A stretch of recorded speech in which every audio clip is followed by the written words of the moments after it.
Hello and welcome to episode 211 of the Round Nintendo podcast. I'm Jason. I'm Angel. I'm hungover. And your name is... Kevin. There we go. Hungover Kevin. Hungover Kevin. And this episode is called Off the Chain, most obviously as a nod to Astral Chain, which is a very slick, cool game that will have impressions Kevin of was flavor off the in the chain show. yesterday. Hence the hangover. And it's also not just a reference to Kevin and to Astral Chain, but also a good descriptor of just all the cool stuff Nintendo's done in the past. Might I also add that for the fourth episode in a row, we were not consulting on the episode Might title. I add, but you were, and he forgot. But and I didn't say we. Off the Chain's a decent title. Thank you. I mean, one. think about how much worse it could have been. The other day, I discovered there is a third person shooter coming to Switch where you play an otter in a robot suit, and they called it, this is the name of the game, the Otterman Empire. So... by comparison, we're doing pretty great. Also, considering we just got off of, what was it, Master Quest? Yeah, that one was we great. literally hit Quest. It's like we can only go up, even if it's like marginal. So. I mean, I don't know if the goal is to get to the quality of the Otterman Empire, or if that's like the thing to avoid. I don't know if that's the high bar or the low bar, but it's a bar in our world. Of some sort. I'm sure we could do an episode just rating our own titles just to see how bad they were. There are some great ones. I swear to this day, Pocket Jockey's episode, Horse of Cards, is still... I feel like that's one of the weakest, honestly. Really? Honestly. It's a game about solitaire and horse racing. Horse of Cards. It's literally what it's about. It just feels lazy, easy, and uninspired. Wow, what would you have called it? I don't know, but I'm not saying I could have done something better. I'm just saying that it's a boring, easy, like, gimme. We've come a long way from episode, 3, My Loftwing and Me, about Skyward Sword.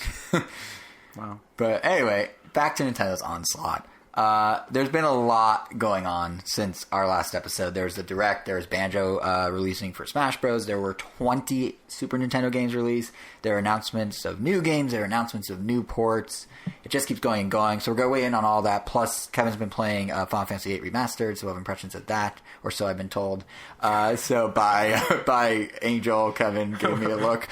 So if there's anything particular you guys want to hear, maybe not the Final Fantasy impressions, I don't know. Head over to the blog post on Roundtail.com. There's timestamps there, or you can scroll down ever so slightly. If you have this going on YouTube, it's right in the description. But really, before we start with any of that, there's something else we have to talk about. We really got to start with the infomercial that was the reveal of the Ring Fit. Did we get hit hard by YouTube? What? Did we get hit hard by the YouTube rules? We did not, because we don't monetize. Oh. People are always like, Jason, Angel, you guys should put money into this. Kevin, now that you're here, you should not put money, but make money off this. And we're always like, no, that's okay. And now... who's laughing now? Because we're not changing our strategy. But yeah, we should probably talk about the infomercial, really the reveal video of Ring Fit Adventure. But like, seriously, didn't it kind of feel like an infomercial? Did you guys watch that thing? Yeah. It was... It was like a parody of an infomercial, just the way they were delivering all their lines. The way they were saying in unison, Ring Fit Adventure. Yeah, or like the tone, the format. The framing was really weird. I follow an animator on Twitter, and he like posted this one like specific shot of the infomercial where, like, I don't know, just like the face of the lady was like zoomed in just enough that it was just kind of like uneasy, and then when the guy next to her turns to her, you literally just see his face in the frame of the screen. Yeah. Like just his face, like just hanging there like a creepy mask, and then he just like turns away. It's like there was definitely two levels. There was one draft of this. Like, no, I don't think it was. I think there are many drafts, and I think it was somewhat intentional. I think because they were like for people I don't know. I didn't get that tongue-in-cheek Nintendo. No, I think it was I just got that like, who cares kind of. No, I think it was a low-key thing, because they knew like for people who would want a fitness thing, hey, here's like an actual fitness style infomercial. I mean, they really tried for the Nintendo Labo. They're like, oh, here's a specific. For the no, but I think because Ring Fit Adventure targets two different audiences, so I think they were trying subtly to target us too, because like it. Everyone was talking about how weird it was, and everyone talking about how weird it was means everyone was talking about it. So it was a win for them in a way. Good point. It is a very weird-looking peripheral. But yeah, the whole thing, like, I was half expecting them by the end to be like, oh, it's only, I tweeted this, but like, it could be yours for 4 easy payments of $19.99. And what I didn't realize at the time is it actually does cost 4 easy payments of $19.99. The thing is $80. I like one or two, but the point I thought was funny is I said that not knowing it was actually going to cost $80, which is the price. Which, I don't know. What are you guys saying? It kind of feels high on the surface level, $80 for that. A little. But, So I didn't see I just saw right now that it's 7 minutes long. Yep. I saw the reveal of the ring. Oh, the 2-minute check back next week? Yeah. That was something. Obviously didn't check back. But did they talk about the peripheral itself? They talk about everything. Is there sensors in the peripheral? Not exactly. So the peripheral is basically a Pilates ring or like a resistance band in a circle, and then there are 2 slots you put the Joy-Cons into, or you put a Joy-Con into, and then there's grips on the side that you hold. So it's and literally just plastic? It's like a stretchy material, but the other half of it... But they're selling it for $80. Well, it comes with a game. Okay. The other half of it is you have a leg strap with another Joy-Con that tracks your lower body movement. So it's kind of the 1-2 punch. So what exactly would stop me from sort of attaching, I don't know, a phone holder that people used to run and just attaching a Joy-Con in there? Nothing, except I don't think you can get the game independent of the peripheral. You can get download code with the peripheral if you want to go all digital, like I feel like Angel mostly tries to do, but you can't get just the game. So there's nothing necessarily, I guess, proprietary about this thing. I'm not entirely sure. I don't think so. But I think the game is using the peripheral in different ways and having you do different shapes. I don't know if it's going to measure it correctly if you're using the slightly wrong thing. Gotcha. But to your point about $80 is a lot for a peripheral, yeah. But with the game, I guess it kind of makes sense. Like I look back, Wii Fit was $90 when it came out. And while obviously the balance board has a bit more advanced tech in it than what they're calling the Ring Con. That's the name of the controller now. I love the balance board. Yeah, it's really cool. But what I think is interesting about Ring Fit Adventure is it actually feels like a more comprehensive package than Wii Fit was. Because you don't have just the simple exercises and the mini games of Wii Fit and your peripheral of the balance board. You have... Is that a clock? Anyway, you have the Pilates band, which is whatever. But that's instead of bathroom scale. But you have then all the same type of exercises, all the same type of... mini games and a full single player adventure mode. Yeah. So it's actually kind of more of a package, and that's kind of what I find interesting about it. Is there's a game in here. There's an actual full-fledged game. You pick levels on a world map. You go down paths in like this kind of old school dungeon crawler sort of way. You battle monsters. Also, Nintendo's developing this? Yep, it's being developed by apparently the same team as the Labo. Oh, okay. Yeah, and that was good software. It didn't catch on, but it was good. And you also like. So the way it works is you go level by level and you fight these monsters, and then these monster fights are through fitness actions. So you actually can still level up, you can still unlock new moves. The only difference is you're not using just simple waggle, you're not using normal buttons.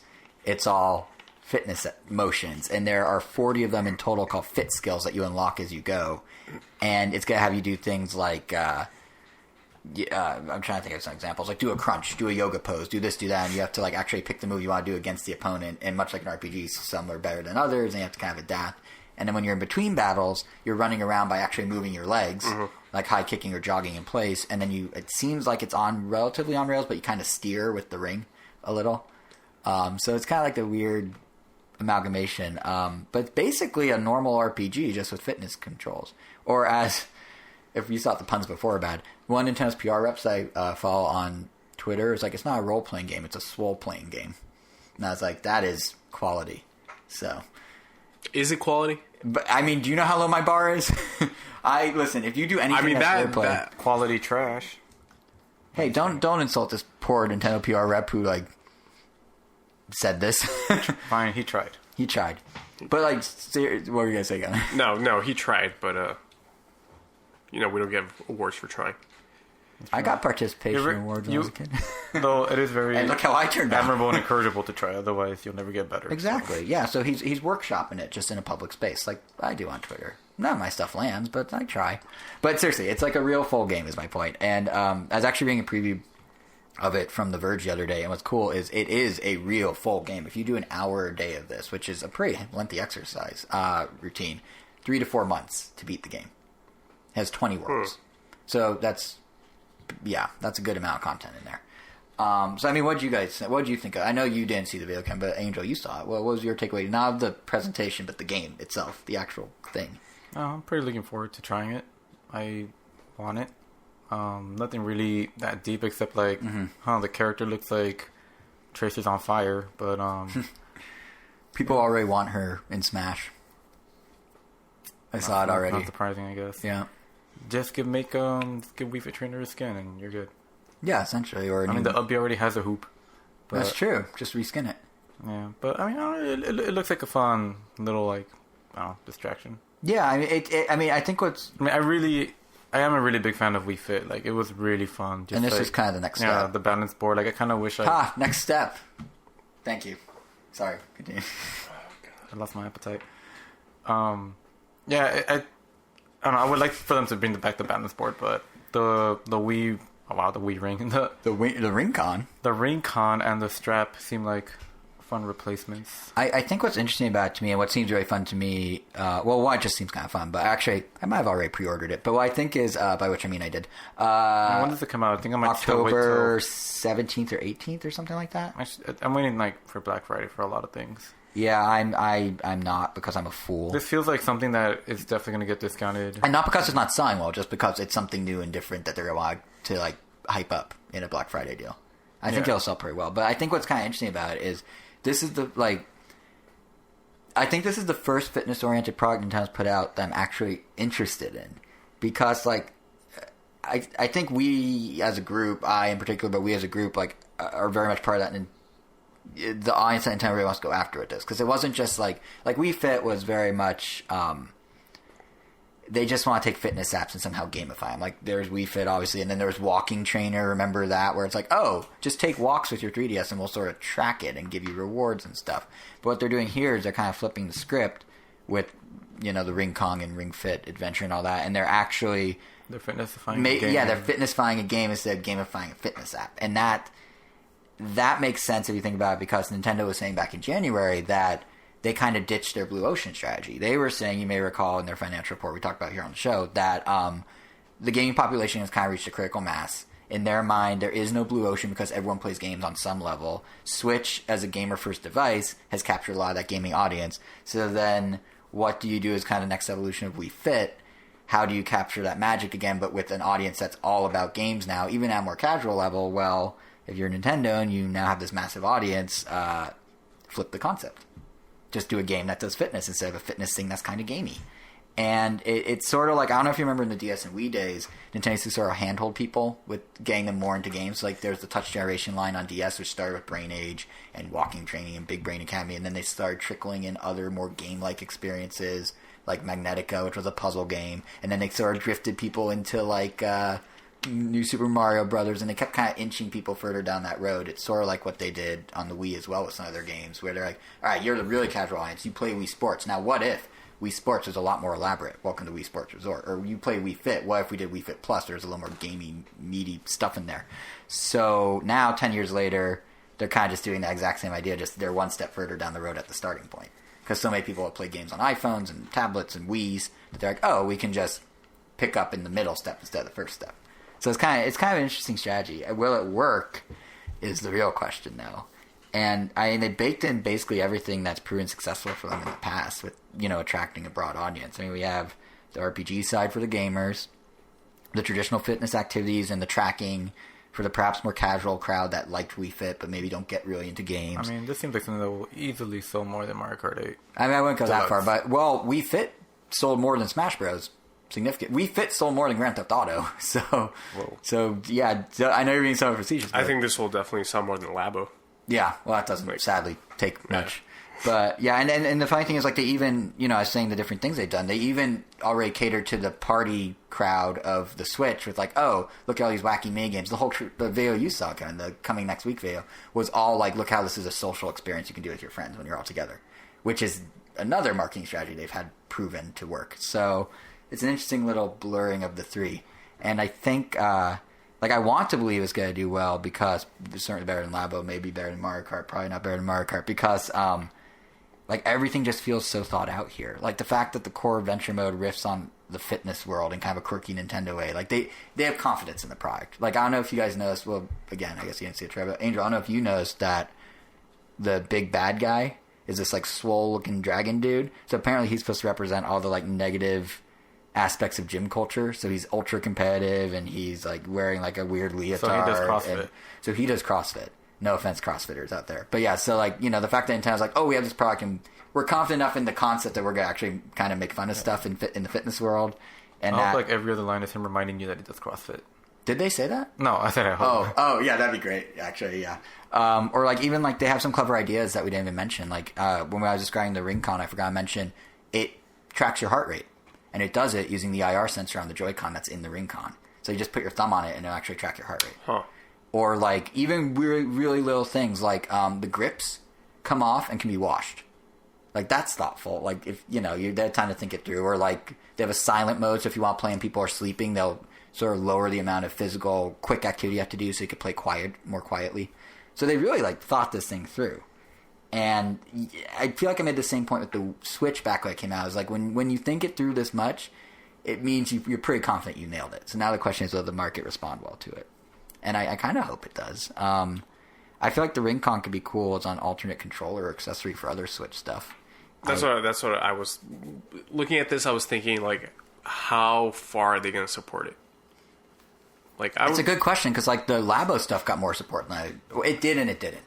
The wheel didn't get a lot. It got Mario Kart, but then the VR was in like a lot of their first party games. It turned out, not in meaningful ways, but as little side things. Like, I'd be cool if they just went full on, made other games for it. Like if they did like Link's Crossbow Training 2, and you used the stretchiness of this to simulate. Like how the games that we thought would make sense didn't even get support whatsoever, like Yoshi's Crafted World. Yeah, that's still they put a Labo costume. You can wear a Labo in Yoshi, but yeah, it was weird how. But the question becomes, how would it support it? What would the gameplay be? I don't know. With Labo they managed and to Yoshi? stick it in Smash Brothers. Well, that's just for viewing, but I mean, like, because we were, I mean, if anything, that game makes a lot of sense for viewing. It's like a diorama where literally everything is handmade. It would have been awesome just to look at the handcrafted stuff. Yeah, but so because of that, But you know, Smash Brothers makes more sense because I want to just play against computers and because I want to get core gamers to buy Labo. That's why. Yeah, it didn't work. If anything, it makes it seem even more redundant. Yeah, but like I'd be down for like crossbow training. I feel like this thing is built for WarioWare. Like, just go one step further with the mini games. Yeah, like that'd be great. And plus, WarioWare's MO is always like weird new control schemes, so this is perfect for that. So. I'm kind of curious if they are going to patch it into stuff though. Like we were, like kind of your point, Kevin. Like I don't know what it would make sense in. Mario Kart again. Yeah, that's all that I can think about. But you could already do that without this thing. The only thing I can think of now that I'm actually thinking about it is Smash Brothers. You can fight only computers. It's going to be the new can you beat someone with a dance pad, or can you beat someone with the GameCube fishing rod or whatever? Honestly, that would be kind of funny. Or the 64. Like depending on what type of motions you do with the how you flex it and like, stuff. A is set to this, B is set to that. That'd be actually pretty cool in a weird way. Like it would not make any logical sense, but it'd be kind of fun. But the one that could actually work is take that into Evo. Oh, imagine if it's like Labo Piano versus Ring-Con in like the final in the grand final. That'd be great. But what I was gonna say is now I'm thinking about what game can actually work because I feel like. Correct me if I'm crazy here. Doesn't it look like Ring Fit Adventure is built on a modified Breath of the Wild engine? It looks very similar graphically. It's just more cartoony. But I don't need to watch it again to... That's kind of the vibe I got. So now I'm thinking if that's the case, what if they just added this as a mode in Breath of the Wild? Not to actually play Breath of the Wild. Just run around, I guess? Basically, it's like, does the weather suck outside? Do you need to go on a run? Do you want to just like go on like a virtual run? Which is basically what treadmills do. You have the screen and they can show you stuff. Or like like all those stationary bikes have that too now. Like what if you could just go on a run in Breath of the Wild and you kind of go into a separate mode and you could just go explore and they just strip the enemies out but then have like walking around nature, running around nature. It's kind of like you could do like a indoor run and still have scenery to see in different environments to explore, if you will, while not going into the bad snow or whatever it may be outside. Like, I could see them doing something like that, and if they do something like that, they can have, like, an Explore the World mode in basically any open-ended game. So they could do it for Zelda, they could do it they could team up with Bethesda, they could do it for Skyrim, they could do it for a lot of stuff, actually. But they have to go in and, like, create, like, a path, I guess. Not necessarily, because you can use the ring just to basically steer. Oh, well, I mean, you don't necessarily even steer in the game, but, I mean, I guess you could. But that'd be kind of weird. It'd be a little weird. Or they could create paths that you go on and they just use the assets and make it a side mode, similar to how, like, Mario Odyssey or Captain Toad or those made special VR stages based on real world ones. And it's pretty similar. I'm not really getting it. Let me see it. No. Okay, I guess I can't look. No, I mean, no, that I'm not. Really? It's pretty, like, I mean, they just sell... You don't think so? Just cell shading, but... I don't know. To me, it had kind of a... I mean, it's obviously more structured, but to me, it kind of had a similar vibe for some reason. I don't know, maybe not. But either way, they could still do it with Breath of the Wild, regardless of the engine difference. Just the idea of making a set track in these games. Or even Odyssey, they could just have you go down a set path through New Donk and you could jog through the city. I don't know.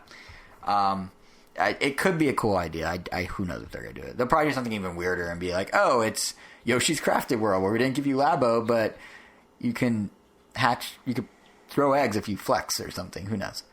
But anyway, so that is, I guess, Ring Fit Adventure. Is this their newest IP since what, ARMS? Yes, and the main character looks a little like the what's her name on the box of ARMS? Ribbon Girl? The hair. I mean, I guess if anyone has a ponytail... Yeah, they're all the same. Yeah, when I see a ponytail, I assume it's the same person everywhere I go. Very deep observation. Thank you, I tried. But yeah, I think ARMS was the last... Well, Labo, really. Oh, yeah. And it is the same team, from what I've heard. It's not official. They haven't actually said that, but people that like teased this was going to come out were saying it's the same team. I guess they just have a weird and wacky idea team, which must be really fun to work on. Just like, find the weirdest thing to make, and we'll go ahead and give you money, and then you do it. Like, that's probably a pretty fun team. Or they're completely mad and they have, it's like a madhouse. Who knows? One of the two. But anyway, when Nintendo wasn't turning Polaris rings into video games, they were busy putting on a Nintendo Direct. And that was perhaps one of the most packed, just in terms of density, presentations we've seen in a while from Nintendo. I think the easiest way to maybe talk about it is to break down the news into different buckets, all of which are kind of overstuffed, even when we do. Like, take Smash Bros, for example. Like, Ultimate, we got the surprise release of Banjo-Kazooie. We got the first look at the new DLC fighter, Terry Bogard. New costumes, a new mode in the Return of Home Run contest. Now flashing animations to the moon. And if that wasn't enough, confirmation that DLC would continue beyond the first Fire Pass. There's so much to cover. They had a separate 20-minute video presentation that Sakurai just kind of talked through everything in. Like, he just went. I actually kind of like those. I'm starting to really warm up to those. They contrast nicely with the Direct. He, like, is the same sort of, like, off-the-cuff, on-the-fly presentation he did for Heroes DLC back in July, but it's still fun to see him just kind of, like, let loose, and he's cracking jokes with the people off camera, and he's continually plugging Xbox just because he knows it kind of annoys the people off camera. Like, it was, yeah, that weird thing he went on about, like, Banjo-Kazooie is a bunch of sad souls in the game, and it's like, I don't know where he's going with that, but it's just kind of funny to hear him just off the cuff. But that does bring us to Banjo. Really, that was the headliner through all this, and I would say for good reason. I'm liking it. I mean, we can get into the nitty-gritty of how he plays in the competitive sense, which I feel like is where you're gonna go, Angel. But I love Banjo. Banjo's like, I don't know, amazing mascots. Played all his games. They definitely did really true to him as a character. Yeah, that's what I was about to say. Is I love the implementation of everything. I mean, it's truly like, incredible fan the service. The music, like the remixes are I love all the remixes. I mean, it's not just the remixes. The remixes are great. Like Treasure Trove Cove, I feel was probably one of the better ones that Grant Kirkhope didn't do since he only did one of them. But a lot of the other ones just kind of felt like I mean, Sakurai said, we had to speed these up so that they could kind of go with Smash Brothers. Right, but then most of them literally just sounded like sped up versions of that music, just with more orchestral sounding, but nothing really inspired like the one Grant Kirkhope did. But I mean, I don't know. Come on, no Rusty Bucket Bay, no Gruntilda's Lair. That one I feel like definitely had to have been there. But oh well. I will say, regardless of which songs they picked, what I really did like is if you go play classic mode with Banjo and do his track of stages, what they did as kind of cool is every stage has music from a specific stage in Banjo-Kazooie, and then they tried to match the theme of what that stage is with the theme of the level the song came from in the old game. So that was kind of a neat touch. That's cool. So it's like I thought Street Fighter, they tried to match the fighters to like a different Street Fighter. Yeah, character. And they've done stuff like that before, but it's always a nice touch. Like I think, and then there's a stage. There's Spiral Mountain, which not only has a ton of cool little cameos and Easter eggs all over the place by all the supporting cast, but actually introduces an entirely new concept to Smash Brothers. It physically rotates every so often as you fight. Like it goes in a circle. I mean, in a way, it's effectively the same as a flying stage. It's just shifting differently. But it feels unique because it's done different. It looks weird. And it is a little weird in the sense like it feels like your character's just like sliding as it rotates. That's what makes it feel really weird. Like if you're in the air, it's fine. But when you just see your characters... If anything, it looks funnier when it's spinning in one of the directions where... It looks like your character's literally climbing up the Spiral Mountain because they're going up the hill. Right, but they're not moving. Yeah, but they're not moving. Yeah, but this is the type of thing, even if it's a little funky, this is the type of thing I was saying. I was complaining about the Dragon Quest stage when Heroes DLC came out, saying like, oh, it's just a flying stage. They've done that before, and, Joker is cool because of the music. Saying, yeah, baby. Love Persona. This is what I was kind of hoping they would do at Dragon Quest, is like something totally different than what we've seen before. Dragon Quest has had the unfortunate thing that like the stage actually does that in the game. What do you mean the stage actually does that in the game? Like that there's a fighting flying stage in the game? Well, there's just like they go on that exact same platform, they put the oars, it lights up, and then they go flying to the stage or the tree. Ah. Wait. So the flying stage in Smash was actually 1-to-1 with the game. It's like the one flying stage that actually should be a flying stage versus the other ones that are just like a tour. Uh-huh. But because we've already seen so many of these stages, like it came off as like, oh, it's just another one. So we just seemed completely ignorant to Dragon Quest when we were complaining, or when I was complaining 6 weeks ago? No. Sweet. I have to admit, some of this is obviously my bias, too. Like, Banjo-Kazooie is probably, me being like, oh, I don't care that it looks weird. One of the games Jason actually beat. Almost. Oh. So here's the problem. No, wait, here's the problem. That game twice. No, listen. In college. Okay, that's a little late to the game, literally. No, in addition to when it came out.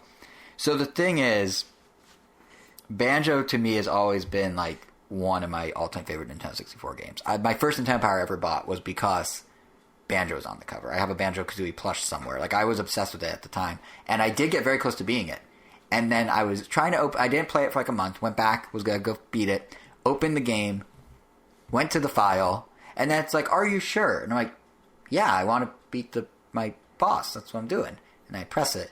And what I actually did was delete the file, and I didn't realize that's what it was, because all it says is, are you sure? It doesn't say what you're sure about. No, and then I was so annoyed, I did not go back to it, because I was just like, no. Yeah, the game is notorious, actually, for making it really easy to erase your save file. Yeah, it was really easy to erase my save file. so that's why actually, I never beat it. I would have. That would have been one of the few games I would have beaten. That actually happened to Elvis. Like, literally the exact same thing. He went on without playing it, went back, accidentally deleted his file, but then he went back and beat it. See, I didn't, because I was, like, really frustrated. That also happened to me, too, in college. That's why I ended up basically beating it twice. Right. Yeah. Well, anyway, my point is, I think there's definitely some bias at work here for me, because besides the fandom, like, this is the first time in Smash Bros., with DLC at least, I'd say both Ultimate and probably Smash 4, that there's actually been a character I'm genuinely excited about because my fandom of the original game was so strong. Like, for you, Kevin, I feel like I watch this, I'm going to trigger him, Joker. Yeah, baby! And then, love Persona. It's my running joke. It's about the exact same. And then you, Angel, I imagine on some level Ryu must have, maybe not to this extent, but you must have felt something. I mean, it was like, oh, that's cool. Like, he should be in this game. Okay, but like, all right, but yeah, like for me, Banjo is like all the things. The closest one that like, I got really, I mean, sure, yeah. What is the closest? Banjo. Okay. For the same reasons. I think probably a little more than Banjo, probably King K. Rool, just because of Donkey Kong Country. Like, I love that game. The funny thing is that I don't play King K. Rool like at all. Like, I don't touch them, but like I just love the fact like it makes me really happy, especially because like Elvis mains them. Like, I mean, he just needs his own big giant lizard to play against my Bowser. I mean, Bowser is naturally. I mean, like, once your favorite character of all video games is in the game, since like Melee, where he didn't get like an intro video, he was just there. Like, it's kind of hard to get like super excited about. Like, so he was your Banjo moment in many ways. It sounds like, even though he wasn't DLC. King K. Rool was definitely my Banjo moment. Yeah, and I think like, and Ridley kind of too. I think definitely didn't expect Ridley to get in after all. Yeah, right after all the vote and everything. And, Sakurai going like he's too big. Yeah. But then he's in there because I mean, I also really love Ridley. I mean, I love Metroid. So yeah. I think what was cool about with Banjo at least, and why I had this bias is like, it's not obviously I was saying it's a huge deal to me, but kind of like how Ridley and King K. Rool were to you, but it's the first time. It was Ninja Turtles and Injustice though. Oh, you lost your mind when that came out. I think that's the first time I ever audibly like said like no way, what? Was I here when that? No, you weren't. I was driving over to record the podcast, and I walk in the room, and you're like, you have to watch this. I'm like, what? It's like, it's Injustice. I'm like, I don't care about Injustice. No, watch this. And you were losing your mind. I've never seen you like that. Yeah, it was nice. I mean, they did the attention to detail they put in that is kind of like how like a Sakurai. Yes, that's what I was gonna say. Is the Banjo? It's like they really cared. Yeah, that's the thing. Is like the Banjo. Like, I know Sakurai's always like, oh, I did this little nod to this and this little nod to that, and if you're a true fan, you'll appreciate this reference. And I was like, sure, okay. Banjo's the first time I was actually able to be like, I do know what you're referencing. I do appreciate that. That is super cool. And I don't think any other Smash DLC is going to do that for me. I can't think of another character that would have the same gap of coverage in the world of Nintendo and then suddenly kind of get rushed in like this out of nowhere and be this big of a deal and this personally connected to my childhood like this. Unless they bring out like Phoenix Wright or an elite beat agent. Like I don't know what else I would Like or no, Rhythm Heaven. It'd have to be Rhythm There's Heaven. Choir Boys. It's a rumor. Yeah, there we go. Rhythm Heaven would definitely. I guess like Cohen, is there a character besides Joker that could like was Joker the pinnacle for you? Oh yeah, because you guys were at the Game Awards. I was, yeah. Or you were at the Game Awards. There's no other I was franchise texting that- both of you. Oh, like, you were losing your mind via text, yeah. yeah, and I was like, I'm that not on an blew my award show. mind. Let me watch the There's award show. other No, character, Joker. Even I mean, obviously, them being a Nintendo character means nothing now. So like a dream character. That's not Probably Goku. maybe a couple Goku. Probably maybe a couple of years ago, Sora probably would have done it for me. Do you think if they were to suddenly bring in Sora, I mean, we got a second wave of DLC coming, would you react at all, or just be like, oh yeah, that would have been cool years ago? I mean, it's don't get me wrong, it still would be cool. Yeah. And a lot of people lose their mind if Sora if Sora gets It's like we announced. have a form of Sans in there. It's ridiculous. That's the other crazy thing is like, okay, before we even get to how Banjo plays, we've talked about everything, but yeah, I'm liking this new Mii costume fighter Mii fighter costume doesn't mean it has to be a Mii wearing a costume. I know. They're actually like changing the skin like- coloring, the texture work, head. That's what really bothered me about like the first. Cause like why like make Knuckles like the way just give him Knuckles' face, just give him like the same proportions, just make him a Mii fighter. It's like.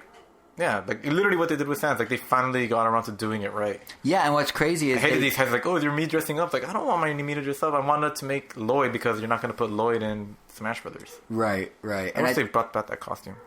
You'd say what? I wish they brought back that costume, the Lloyd. Yeah. They may still, because here's the thing: all they promised is they're going to do more DLC. They said nothing about costumes. That's true. But I can't imagine them keep being like, bringing back we're not going to make 75 cents. Oh, where we yeah. I mean, they can. keep bringing back old costume from Tales of Symphonia. Yeah. Yeah, because he was in Smash 4, but then in this one they just released like Zero and Proto Man, which were in Smash 4.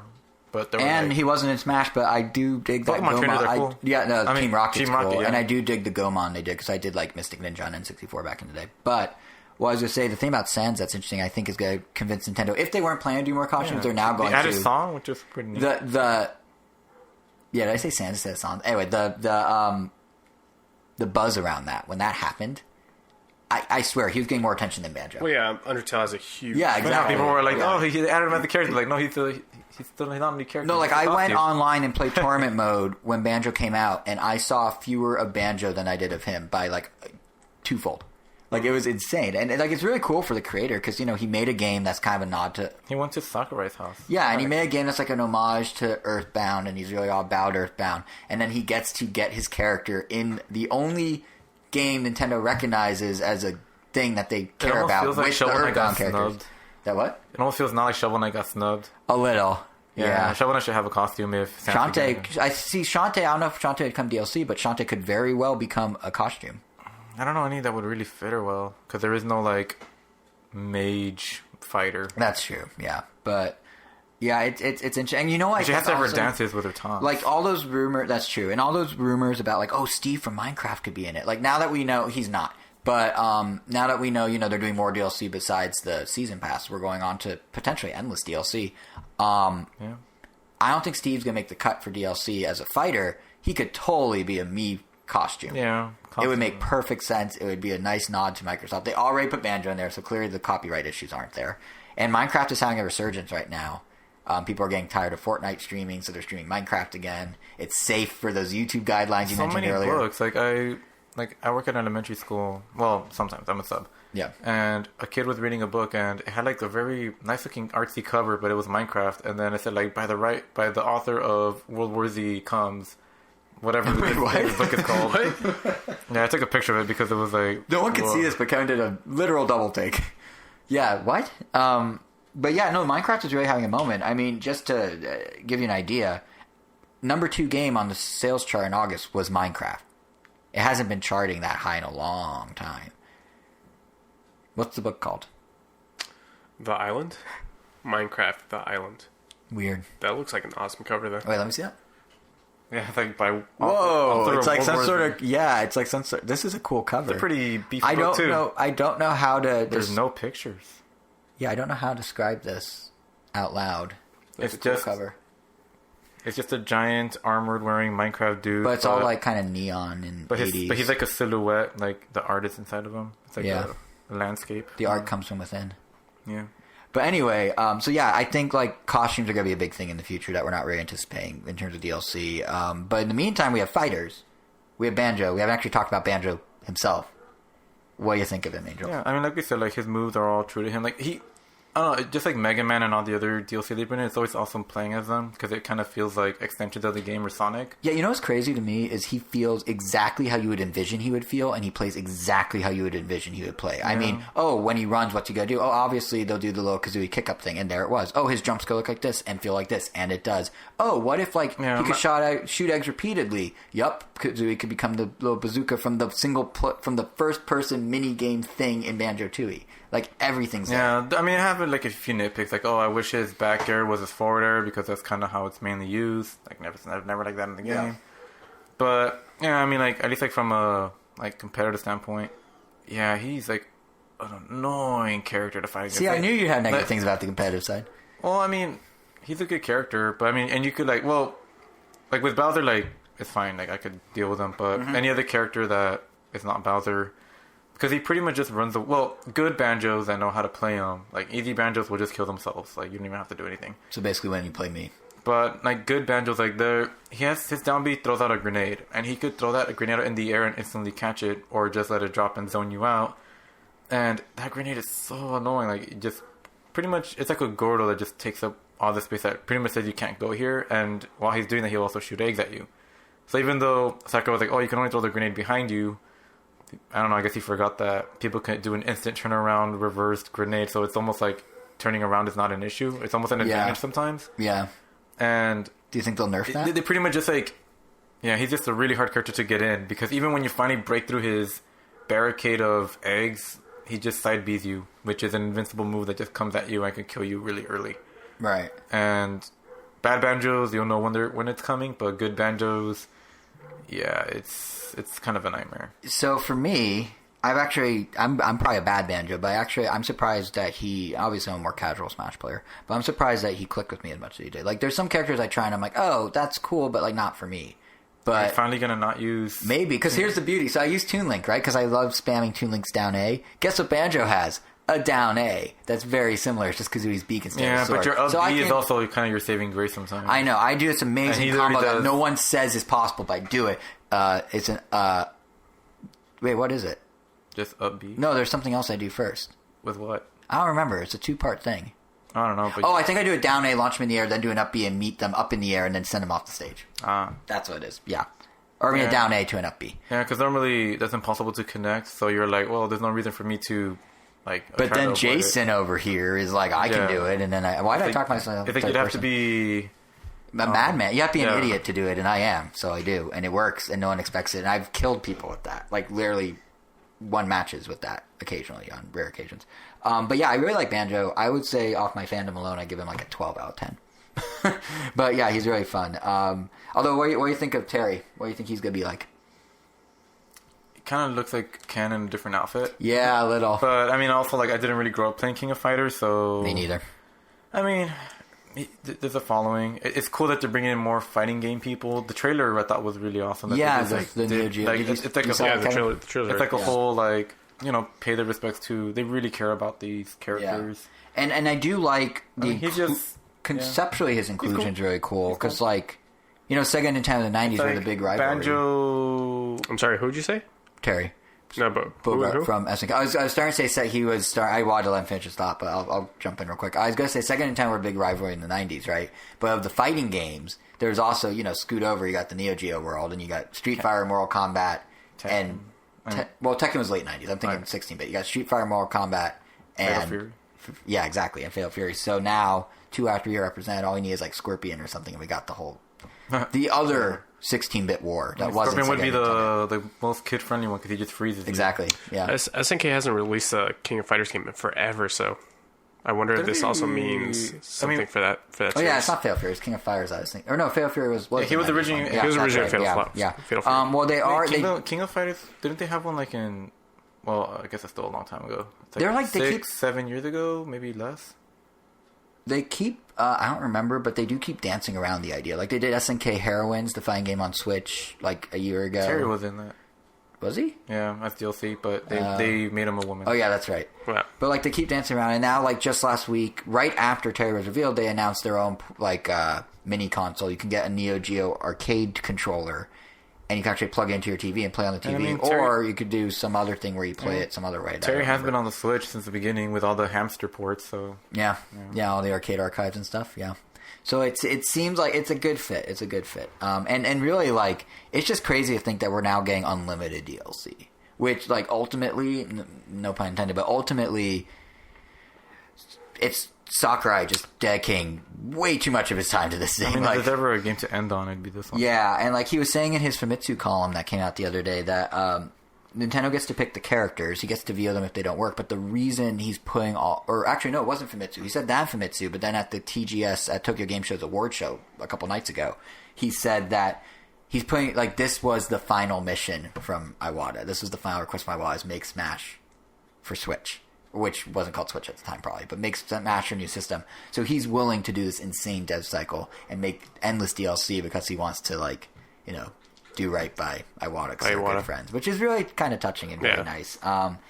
And the problem is the dude needs to take vacations. I hope he is, because I remember that story where he would, like, oh yeah, I had to, like, work on the game, so I got an IV drip before I went to work. I'm like, no, that's not healthy. Like, don't do that. So I'm hoping whatever he does, he's finding the right work-life balance. But I'm very excited that we're potentially getting this sort of weird hype about Smash. You know, every couple months, forever. And always. And, for you, Angel, they actually give dates now. Or months, at least, now. Yeah, still haven't told us what the fifth one was, but... But at least you know Terry's coming in November, which is... I remember when they announced Banjo, you're like, really mad that you don't know when he's coming out, while, like, you know, Mortal Kombat 11 announced all their DLC with dates. I was just like... Yeah, you were like, pretty frustrated. I was just like, alright, we saw this trailer for Mortal Kombat. Oh, look, here comes Joker, Arnold Schwarzenegger, Spawn, and Sindel, and they're all dated. Yeah. Very generously far apart, probably in, like, response to all the, you know, overtime stuff. But, yeah. Hey, you know, I mean, at least we know when they're coming. And now we may start to know with Smash, because at least they're giving months. That's progress. Yeah, and I mean, if he's coming in November, I'm sure we'll find out who it is, like, who the fifth one is, like, by October Game Awards. or something. Nah, we'll probably find out at the Game Awards. That's what they did last year. In Well, actually, yeah. Because they can ride the hype of him in November, and then they're not going to do another direct before... Another real meaty direct before the holidays, I would guess. This does actually feel like a good spot to sort of switch to the next bucket of news in the direct, actually, which is Switch Online. Did you guys notice how much Nintendo was pushing Switch Online in the direct? It was, like, very in your face. Like, you know, the new Super Nintendo games for subscribers, or, like, Tetris, or Overwatch, or this, that, or next thing, and it all was, like, this huge push.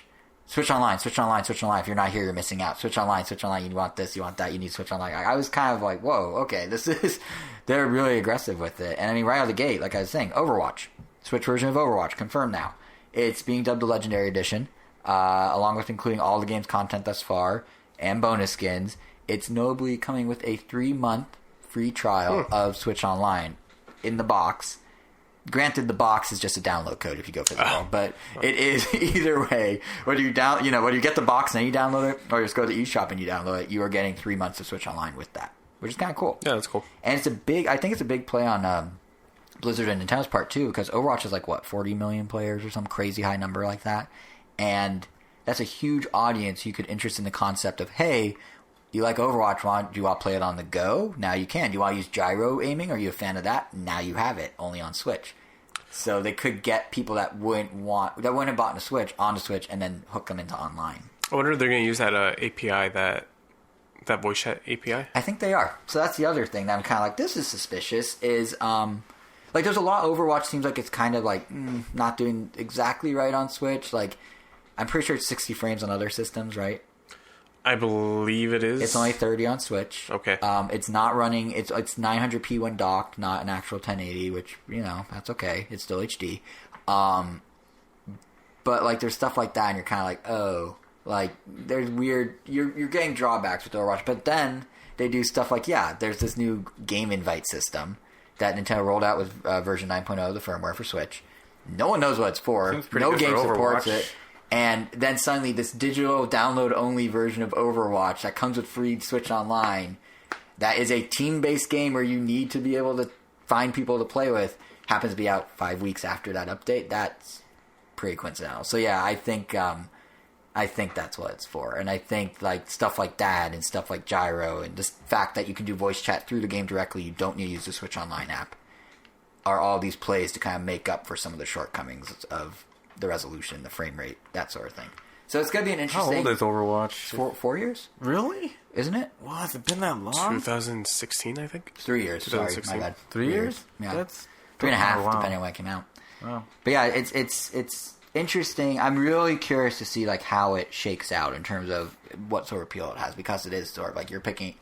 There are literal pros and cons versus just playing it on the other systems where it's just exactly what you would expect it to be. Although I guess portable isn't possible on the other systems, so yeah. But yeah, so I guess that has cons too. The one thing I was kind of They both have cons. Yeah, they both have cons and they both have pros.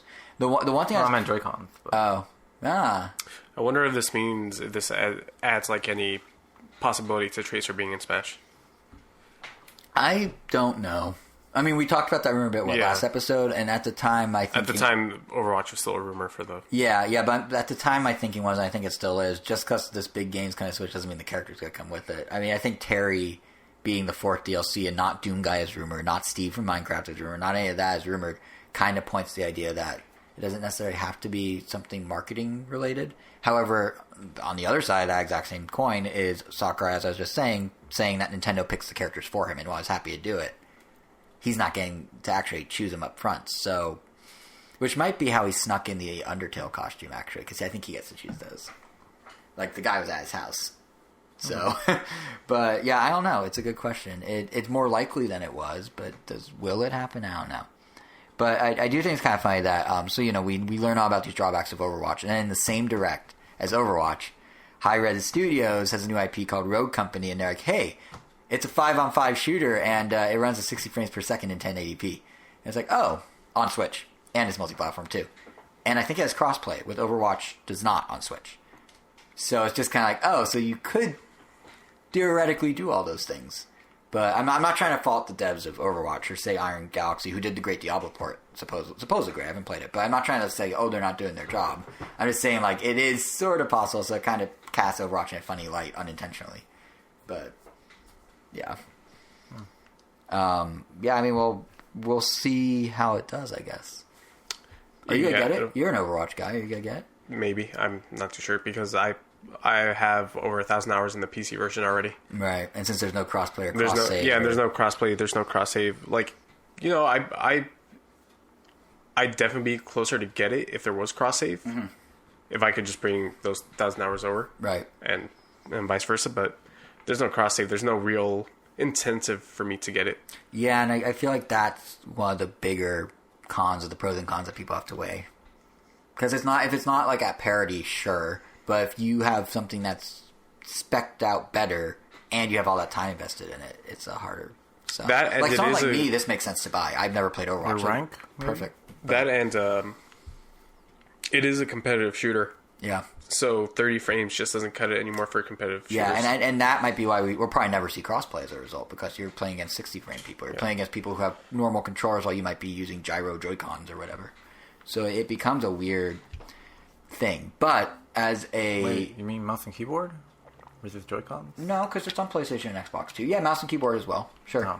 Yeah. That's another reason too. Until the Switch gets some sort of mouse and keyboard support, I probably don't see myself playing much first-person shooters on consoles. It feels like it's going to fall into the same trap that we were talking about with Fortnite last episode, where they had to move Fortnite from being cross-play with Xbox and PlayStation, cross-play with iPhones and iPads on Switch, because Overwatch on iPad. Frame rate and stuff. You never know. I was playing Fortnite with a couple buddies. I just recently started playing it. My buddy was on Xbox. My other buddy was on PlayStation, and then the fourth person was on his phone. Huh. Wait, so he was able to hook in? He was able to hook in with us. I don't know. Yeah. I don't know if Switch is just limited to phones, but it might be. But phones are allowed to play. That's weird. So phones can go PCs. towards the PC. Yeah. No one was on a. No one was on Switch. No, yeah. Oh yeah. I was on PC. Right. Okay. PS4, Xbox, and phone. I think it's one or the other, because I remember when we were in Mexico, we either had to play with phones and Switch or PS4 and phones. Like, you couldn't do both. Interesting. Poor Switch. Well, no, I mean, But, at yeah. that point, it was one or the other. No, I know. I think but it'll do okay. No, I think it'll be fine. I mean, It'll the be game's fine, huge yeah. on Switch. It's no big deal. But yeah, Overwatch is just, I think, one of many games that Nintendo's now really being like, oh, Switch Online, we can sell it with these games. The other, of course, is Tetris 99. That also comes with a trial. That one, if you buy the physical version for $30, you get a year of Switch Online. And that physical version comes with all the new DLC they announced, comes with all the 2.0 stuff they rolled out. So that means you're getting daily missions to fulfill, and then you can earn coins and use those coins to buy new skins, including classic Nintendo skins. This is basically the Tetris DS sequel, or the closer we're going to get to a Tetris DS sequel. It means you get the new Invictus mode. Wait, you get all the skins? We have to unlock them. You have to unlock them They're through through daily in-game missions. currency, not real money. Oh. You get all the, or like, that you earn. You get this Invictus mode where if you get number 1 in any normal 99 Battle Royale of Tetris, which I will probably never do, you get a second mode where you can only compete against those other people who are really good. And then, of course, there's the paid stuff, too, which is bundled in with the physical copy. So that means both the stuff they had originally, like an offline CPU battle and marathon mode, and now a 2-player... This one's actually kind of cool. A 2-player battle against the computer where you're sort of stacked on top of each other with mini views, and a full local multiplayer support mode. Wireless play. So you can I might multiple actually pick switches. this up because I only have the 3-month online trial that I got for being a Twitch. Right. Twitch Wait, you Prime could have gotten a subscriber. year out of that. Did you not I follow think up? You're supposed to go back and you I get think the I other still 9. can. Yeah. Oh, okay. But I Yeah. also don't think that this subscription allows me to buy that controller, the Super Nintendo controller. No, it should. I don't know. Because at the bottom, Yeah. the Oh, it said disclaimer that? said that not for trial versions, and I'm not sure if this counts as a Oh, trial it probably version. does. Yeah, So- and that... so... I don't know if the The Tetris one-year one trial, does. then. I think Yeah. that's how they label it on the box, I think. Because I know Overwatch is definitely a 3-month trial. But it's tricky because they also, like, to the point of them bundling things, in preparation for Switch Lite, if you go to the eShop right now and you go look at Splatoon or Mario Kart, for $60 you get Splatoon plus 1 year of Switch Online. For Mario Kart you get for $60 Mario Kart plus 1 year online. Or at $50 you can get them without online. So they discounted the games and threw in the online. And those are being billed, I think, as 1 year memberships, not trials. So And I this don't, one is being billed as a trial, as a 1 I'm year not trial. 100% sure, but I think so. I would check the I don't box art. see why. I don't see why it would because Let me check the box because art. a year is $20 and this DLC is $10 and this is costing $30, right? Yes. Is this also? Oh, I didn't even think of that. It's not Yeah. even a deal. It's just straight up the Yeah. value. Let me check real quick. What was your question? Is this also a download code? There's no cart. No, I think no, the there's a DLC is cartridge. 20, isn't it? No, DLC's 10. The big block DLC is only $10. And it's the same $10 you paid for the first pack, the first pack of stuff if you want the new modes, and you already paid. I barely have cell service in here for some reason.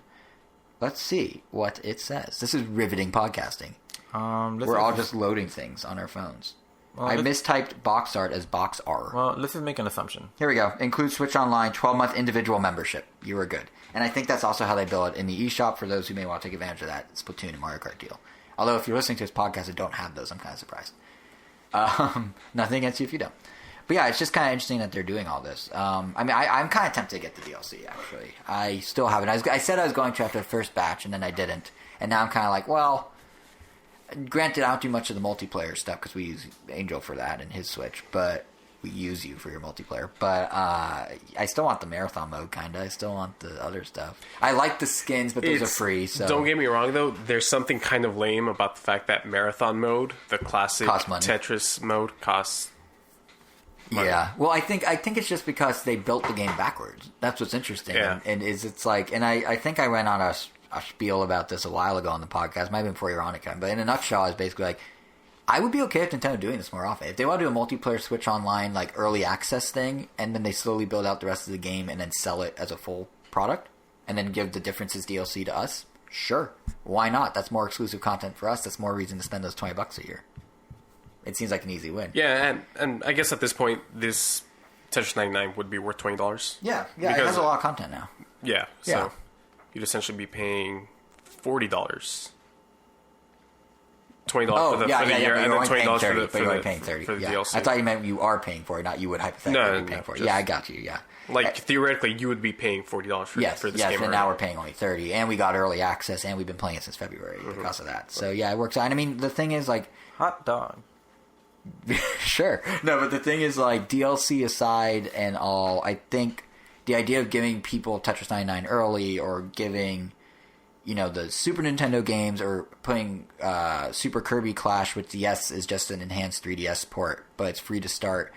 Doing all that and having that all launch within 24 hours of the Direct, like Nintendo, this was a very concentrated effort by Nintendo to almost give people like Switch Online FOMO if they don't already have a subscription. Like, they dropped so much free stuff. I mean, it's not just what I said. Like, even Kirby. Yeah, you can play Kirby for free without Switch Online, but you don't get online play.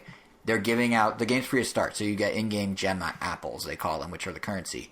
And if you are a Switch Online member, they just throw 100 your way. So even on the smallest scale, they're like, look at all this cool stuff you get if you pay us $20 a year. And I feel like it's got to work. Like, you got to subscribe if you want this stuff. And, when you see all that, and then you see how Overwatch is using it, and then you see how Smash's DLC is out, and you need to subscribe to play online, and you see how there's all these different ways you can get a free extended trial. The Direct basically, in my mind, which is why I was calling it the Silver Bucket, turned into one big pitch for Switch Online. 90% of the stuff in there, Switch Online was involved in some capacity. And I bet you it worked on a lot of people, because the bang for your buck for Switch Online, now a year in my mind at least, has actually, like, it's significant now. You're actually getting good value for your $20 a year. Mm-hmm. Enough so that Nintendo's actually starting to specifically market online play in their commercials, which I haven't seen them do before. But I saw this ad on YouTube for the Switch Lite, and it was a mom and her kid playing Mario Kart on a regular Switch at home, and then the mom went to the airport and went on a business trip, and then she gets to her hotel, pulls out her Switch Lite, and then there she is playing online with her kid using the Switch Online app. They don't show the app, they just show the headset going to her phone. And they're continuing They're in an airport? No, she was at the hotel at that point. Okay. It started with her at home. Hold on, she was able to get internet hotel onto her Switch? I've never been able to do that. Yeah, you could do that. I think Nigel I lost too. a bet to this. Yeah. So, every year when we go to Comic-Con, Nigel carries around a $5 bill? Yeah, the $5 bill. With a date on it. On his badge. On the back of his badge. The date on that bill was the first Comic-Con after the Switch came out. Him saying, I'm going to put the Switch on the hotel Wi-Fi, and me going, how? There's no proper portal. You ready? You try and connect. Out of nowhere, an internet browser appears, and it lets you. There is a baked-in internet browser from the same company that does the DS one, the Wii U one, the 3DS one, not DS, that was Opera, but 3DS and Wii U. And it's called NX, coincidentally, the name of the company, which is funny because that was the code name for Switch. Literally never worked. But yes, so you do it. You go he showed it to me, and I had to pay him $5, and he rubs it in my face every summer. But yeah, you go and you hit the thing, and if it needs to do a login or some sort of initial thing, it will shoot up a web browser on the screen. The same web browser it uses for when you look at Smash DLC, or when you go to the news app and it clicks you through to something. It's that weird. When you're signing into Twitter. When you're signing to Twitter for the social sharing. Weird. Yeah, no, it's real. And I lost $5 because of it, so I get it. But it's real. Yeah. And he rubs it in my face every year. But yeah, it's my point is, like, this person in the commercial starts bonding with her kid in person, finishes bonding with her kid online, and they haven't really pitched Switch Online in that direct way in, like, general commercials for the Switch. So it's kind of like, oh. Like, even Nintendo knows they've hit the point where this thing's a good value. Sadly, it took them a year. But they did it. And I think one of the tipping points of that was probably the fact that we now have 20 Super Nintendo games all available at once, part of this 24-hour rush of why you should get Switch Online. And it doesn't help with the sheer overload of September releases. I mean, I can't remember a month that's had so many noteworthy games come out in a year that has so many noteworthy games come out in September as this one. Because, like, besides first-party stuff, Link's Awakening, Dragon Quest XI-S, Daemon X Machina, that's this weekend. There's also all this indie stuff. You got Untitled Goose Game, Sayonara Wild Hearts just was announced for the 19th, the day before Untitled Goose Game, which is the day of Link's Awakening. It's just like, guys need to chill out like this. And then there's the shadow drops in the Direct too. There's games like Divinity 2 and Deadly Premonition's Origins, and it's just like so much stuff this month. And then, surprise, 20 Super Nintendo games. Or as Nintendo calls it, the Super Nintendo Entertainment System - Nintendo Switch Online. Which you could tell even when he's saying it in the presentation, he's like, this is like 5 too many words. So, it's right up there with the iPhone 11 Pro Max, which is also a bit of a mouthful. Of an XS Max, right? Yeah, 10S. Apple says it's a 10, not an X. Yeah, sure. Yeah. But yeah, so I mean, what do you guys think of the Super Nintendo games are here, we finally have them. What do you think of the lineup? What have you been playing? What are you happy with? What you wish was there that wasn't? Lineup's okay. Playing Mario World. Wish it had Donkey Kong.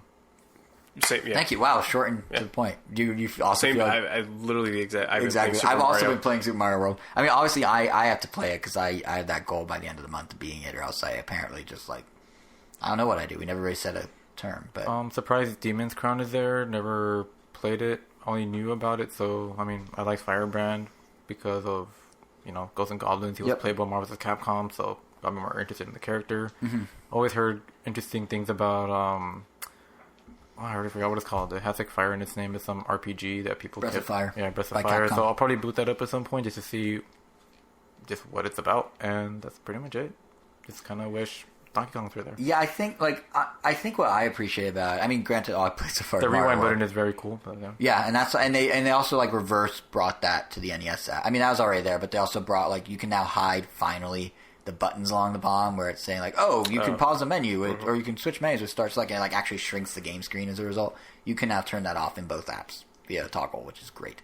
But I think like what I appreciate about it, and granted I haven't actually taken advantage of it yet, but I like that when they launch these things, they put an emphasis on multiplayer experience because they know the online is the new hook. Like when the NES one launched, there's a lot of multiplayer first ones, and now they're doing it again. I mean, obviously, there's expected ones. You got F-Zero, you got Super Mario Kart.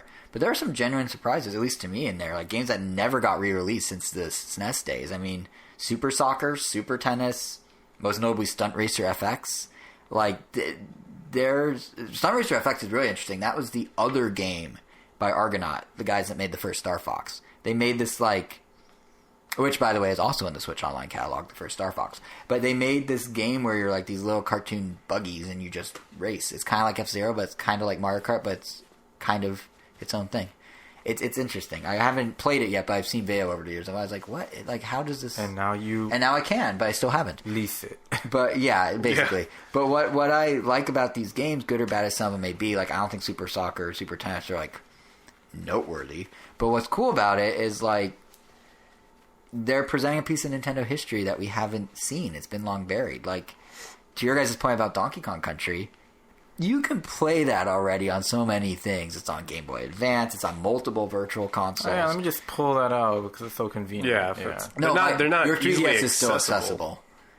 Yours is not Angel. as convenient anymore. I know. I'm not saying it's the pinnacle of the way to on this play. Tiny little screen. No, my point is. Your point is moot. You let me finish my point. No, my point is I appreciate Let me the just fact. Rewind this.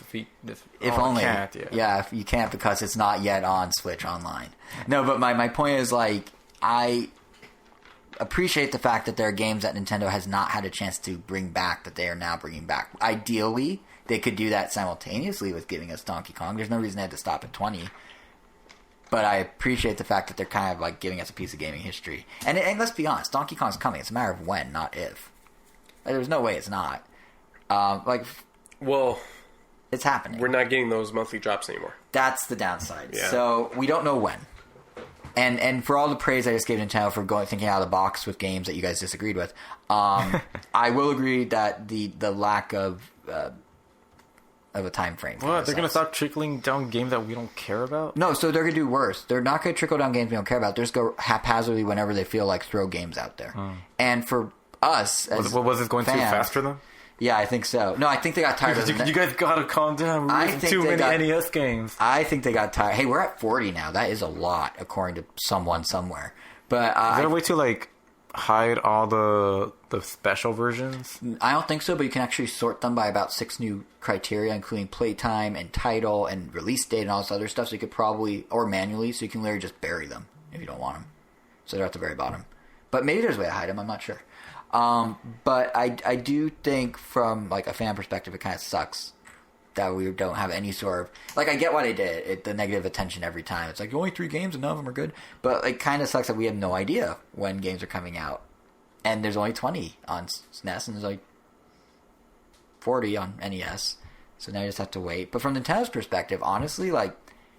I'm sure we'll get like a couple every like Nintendo Direct or something. Well, that's the thing. Like from Nintendo's perspective, this is the perfect business move. I mean, they can tie in classic games with new releases. They can fill gaps in their lineup. They can tie it in with done that anyway and they just can use put out marketing. games no one cares about during the month. Yeah, but like for them doing it this way, they avoid all the negativity of every time they release 3 and people go like, "What is this? Why is there only 3?" Because like think about it. Every time a new NES game came out, what was the buzz? It was not awesome. I get to play Double Dragon. It was, where's the others? So this kind of sidesteps that. Because who's going to bring it up? But I feel like this is going to make it even worse. Now we're going to get a game that we don't care about, and it's like they decided to release this one. My guess is they're going to do them in batches. My guess is because the buzz over Super Nintendo coming was so good, they're going to go, okay, we'll at least do like a chunk at once. Who knows what's in the chunk? Like, I mean, ideally we should have gotten the Super Nintendo games a long time ago. But then, like, from Nintendo's perspective, that little subtle pitch in the direct of, like, Switch Online, it's where it's at. You need to get Switch Online. It loses a lot of its oomph because we already would have had all those, and that's already an old talking point. So it's a weird... It's like a weird thing they have to figure out, but I suspect shadow drops of groups of NES and Super Nintendo games is going to be the future. And I don't think it means they're not doing it.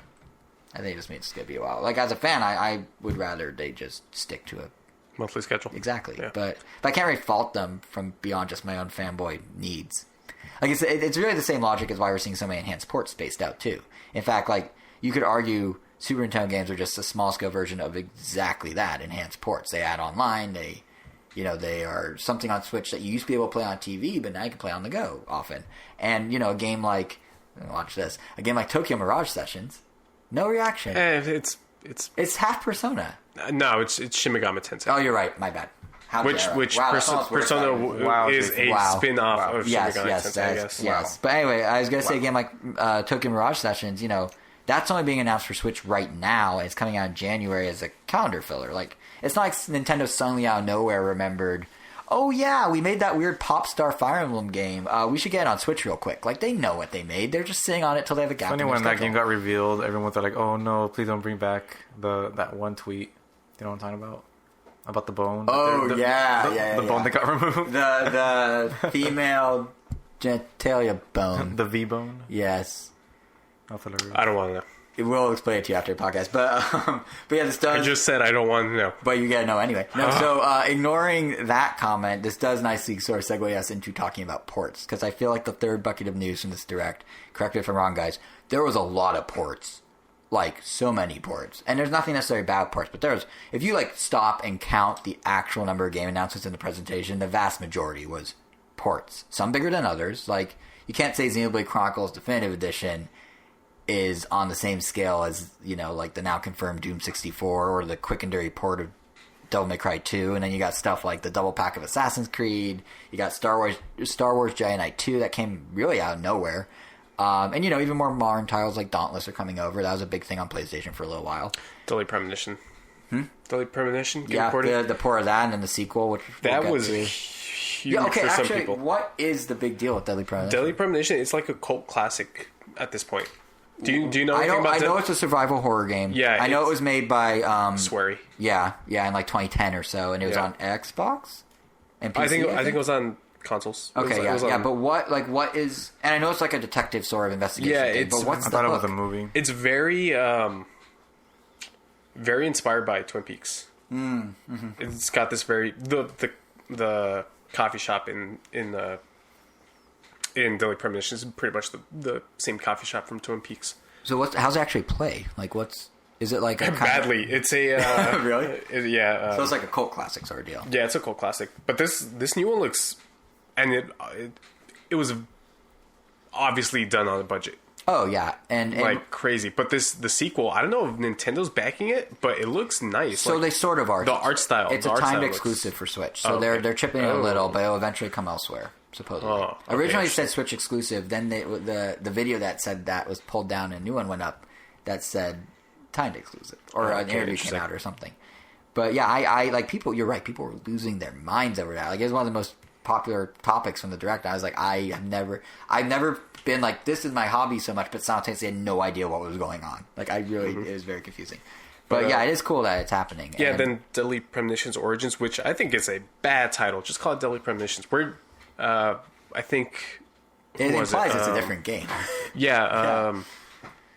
Who was it that said it? Jeff Gerstmann from Giant Bomb said that we're not that far away from its original release date to just call this game an Origins game. Yeah. But Nintendo's done this before, too.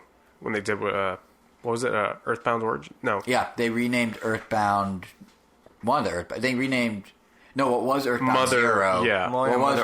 No, Mother is now Earthbound Origins. Yeah, so because Mother never came. So Earthbound 0 is now Earthbound Origins. Yeah, yeah, that was kind of weird. No, Mother 1. Yes, because Earthbound is Mother 2. Yeah. So it's been Mother 1's been nicknamed Earthbound 0 because Earthbound was Mother 2. Earthbound So if you look at it from the Western perspective, did Mother 1 ever get released? No, I don't over think here. So. No, that was the big deal until it was Earthbound Origins, and they called it that because people knew it as. So Earthbound was the first. Well, who was calling it Earthbound 0? I think fans at some point called it. Yeah, because the idea is like it's Yeah. 1 before, so 1 minus 0. And we're still 1 minus getting 1 Mother is 0 math. But yeah, there are a lot of ports, and then obviously Dirty Premonition. But there were a couple ports that. Well, first of all, I should clarify. It's not like ports are bad. Ports are great, especially on Switch, because it has the intrinsic value of you get portability. So any game that might suddenly be one way is now a different way. But what was kind of interesting, and if you never got to experience it for the first time, now you get to experience it. But what's kind of interesting is you, Kevin, freaked out about a bunch of the ports. We had a group text going, and you were super excited about Tokyo Mirage. Yeah, Tokyo Mirage. I never got to play it. Yeah, and Return of the Obra Din as well. So do you want to talk Obra Din is awesome. So do you want to talk us through what the big deal is about both of those games? Well, me personally, because I'm a huge JRPG nerd. Sure. And I am a fan of Fire Emblem, and I am a fan of the Shin Megami Tensei games. So when they originally announced a crossover, I was like, whoa, that's awesome. Right. And then it turned out to be this, like, J-pop, I don't know, but I never got to play it because I didn't know Wii U. Right. So I'm excited to finally play it. Return of the Obra Din is awesome. Go on. It is. So it's a... I mean, isn't it... The premise looks kind of like that one game that takes place in space where you're like watching, trying to figure out what happened in that space station, and you're just kind of like replaying. I think that was Tacoma. That's the one that you're thinking of. Yeah. Oh, I should mention real quick about Tokyo Mirage Sessions. Oh boy. Here we go. What's the full name? Tokyo Mirage Sessions Sharp. FE Sharp Encore. Yeah. I was gonna mention you picked a good time to jump in. New song, new characters, new story. Yeah. Probably 3 houses tie-ins. Anyway, now that I got that out of the way, continue. It's out January 17th. Continue. Probably cut content that they had to... for sure. It's cut content. I mean, that's what's happening with Xenoblade. People discovered in the trailer that there's a hint of something that was in early trailers of Xenoblade that didn't make it into the final game. So it has cut content. Mm-hmm. But anyway, yeah, so Return to Obra Din. It's like mystery something, right? Yeah, so... I don't know how to explain the graphics. They're very retro. It's very, like, old school, it's like a DOS. dot matrix. It's a filter. It's obviously a filter, but it has kind of like an old Game Boy printer printout aesthetic. It looks like a game that if they didn't have that filter on, it would look terrible. But because of that filter, they built it looks around amazing. the filter. I know that's like I mean, you can say it about anything if you take away the textures on top. Well, because the models to me still don't look that great, but the filter just makes everything like, oh, it's like an aesthetic choice. Yes. I don't know. Yes. It's like a weird criticism because you're like, they made an aesthetic choice, and then if you remove the aesthetic, the choice doesn't make sense. It's like, right, because it's an aesthetic choice. I found a better way to word it. But okay, I'm not saying like it's a terrible... You're saying it's not very detailed, it's kind of lumpy because of the aesthetic choice. It's supposed to look old, but in this modern... And it's on a ship, like a pirate ship, right? Or something? Yeah, it's a ship. Yeah. So Return of the Obra Din, you play an insurance adjuster, and you arrive on this boat, and you're supposed to see, I think, like, how much money whoever's going to get... How much money whoever owns the boat is supposed to... I didn't get too far into the game, but basically... You find bodies, like dead bodies, and then you have this pocket watch that turns back time, and you see a little vignette of what happened. So, like, the very first person that you see on the ground, once you bring out the pocket watch, and then you go into this, like, weird, like, vignette, you see a still...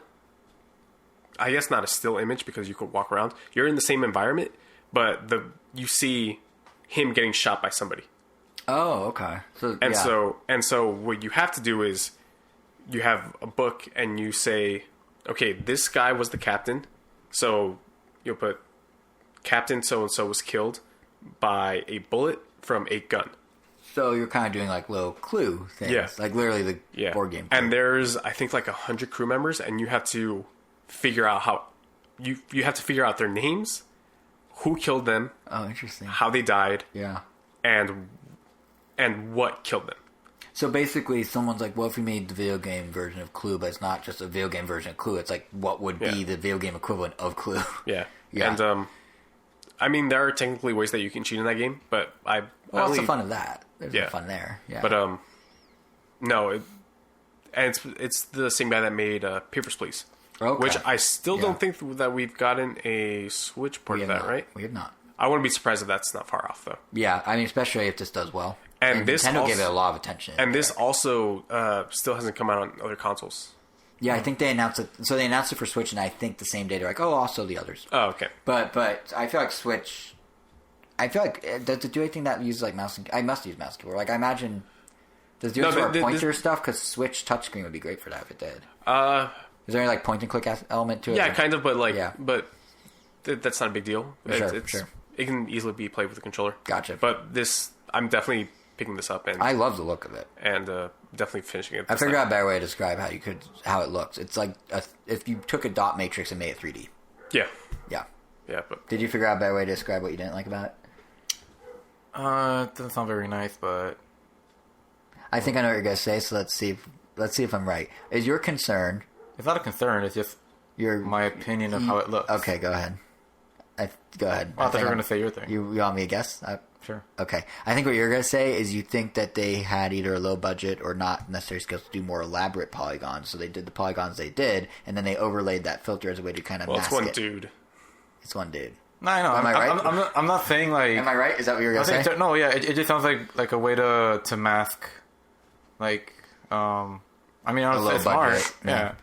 It's like you don't have the manpower, or maybe you're not sure like how to make the characters look better, so you kind of put this filter to kind of hide that. That's just like as soon as I saw this is what it looked like to me. This is what it is. That's. I mean, everyone. Yeah, I mean, it's not a bad thing. Like, I mean, like you could say like it looks. I like... don't know if I entirely agree, but obviously everyone's entitled to opinion. There's nothing wrong with thinking that. Yeah. But I for some. I wonder if playing the game will make you change your mind. Yeah, I for some reason view it more as a entirely stylistic choice, especially because it's set like old timey. So well, yeah. I mean, it then becomes a stylistic choice. It's like, oh, no. I mean, I don't know if he went, man, I can't do polygons. Let me make a stylistic choice. I think he went, let me make a stylistic choice. Oh, I don't need more details. I also think this looks, what he did with it looks way better than if it was like, I don't know, GTA models. Yeah. Oh no, yeah. I mean, yeah. Wow. Yeah, I mean, there's two ways of looking at it. It's just whichever angle you come in from. There's nothing wrong with one or the other per se. Yeah. I think you'll like the game.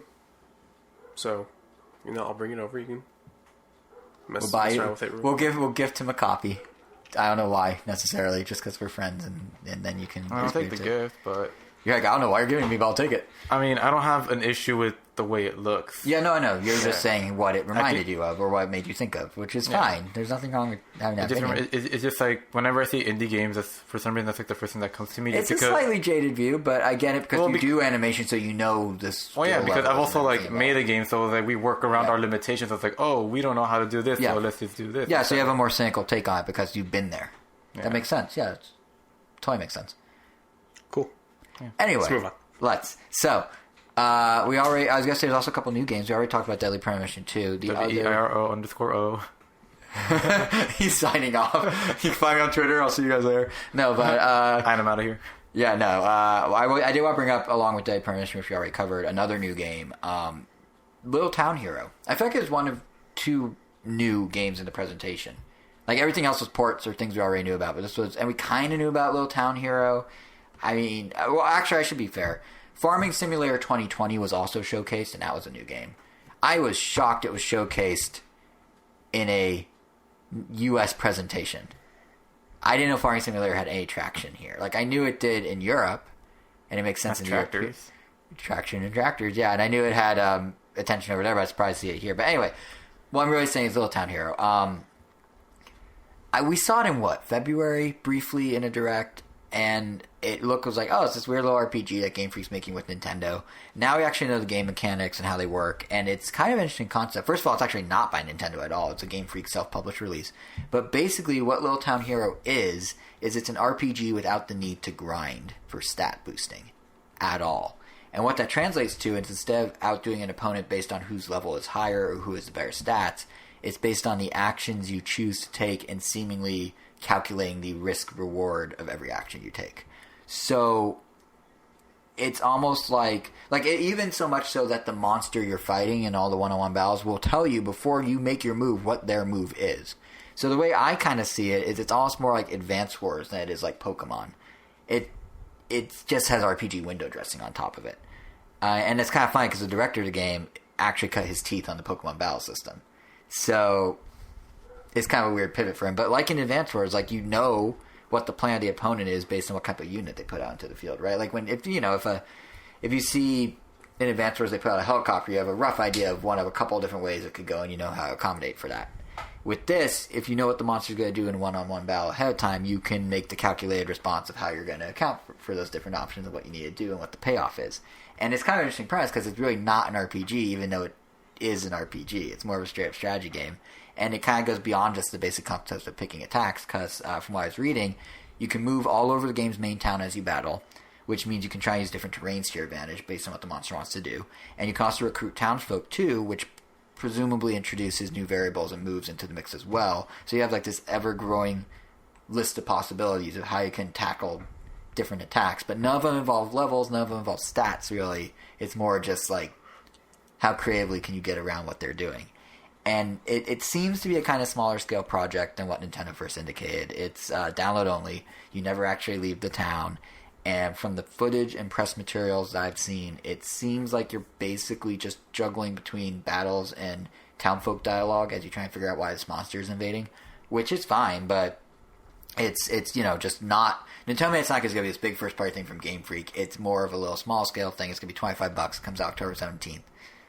It seems like it could be cool. I'm kind of interested in the concept because, like I said, it's a strategy game that's not presented as one. So that should at least be interesting. And plus, I always like when Game Freak goes off and does their own little weird side projects. Drill Dozer was good. Harmonite was great.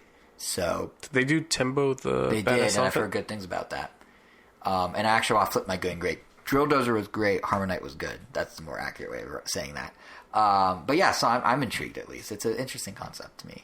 I don't know how you guys feel or if you've been paid any attention to it. It was in the direct for 30 seconds. But yeah, I started researching. I'm just like, wow, this is actually really interesting. I was more interested in it after the fact than during the trailer, I guess. Yeah. After I learned more about it, because first it was just... They're not pitching it well at all. Yeah, I wasn't sold on it, and then I was like, all right, I'll keep it on my radar. Yeah, it's an interesting concept. And none of this is to say that, Game Freak's other game, Pokemon Sword and Shield, doesn't have cool ideas too, but this is kind of more unique. But we did learn a little bit more about some interesting stuff Pokemon Sword and Shield is doing in the Direct.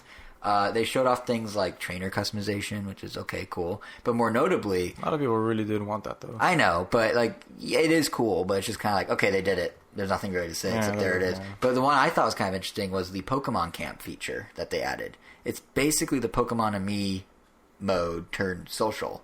Or if you want to think of it through a Sonic Adventure lens, it's the Pokemon Chow Garden. I wish there was a place in that camp. Oh, you got my attention. Yeah, there. I saw you perk up. Did they mention? But I hope there's a place in there where you could set aside Pokemon that you could battle whenever you want. Kind of in the camp. I don't. Yeah, because in past games they used to have mainly Omega Ruby and Sapphire and. I think the bases. Yeah, the bases, because it was kind of a more helpful post game thing where people would put Blissey bases just to max out. So this one's Pokemon. a little different. So how it works in a nutshell is that you'll be in the game's wild area and you'll stumble across a tent and you can actually pop in and meet up to 3 other trainers there.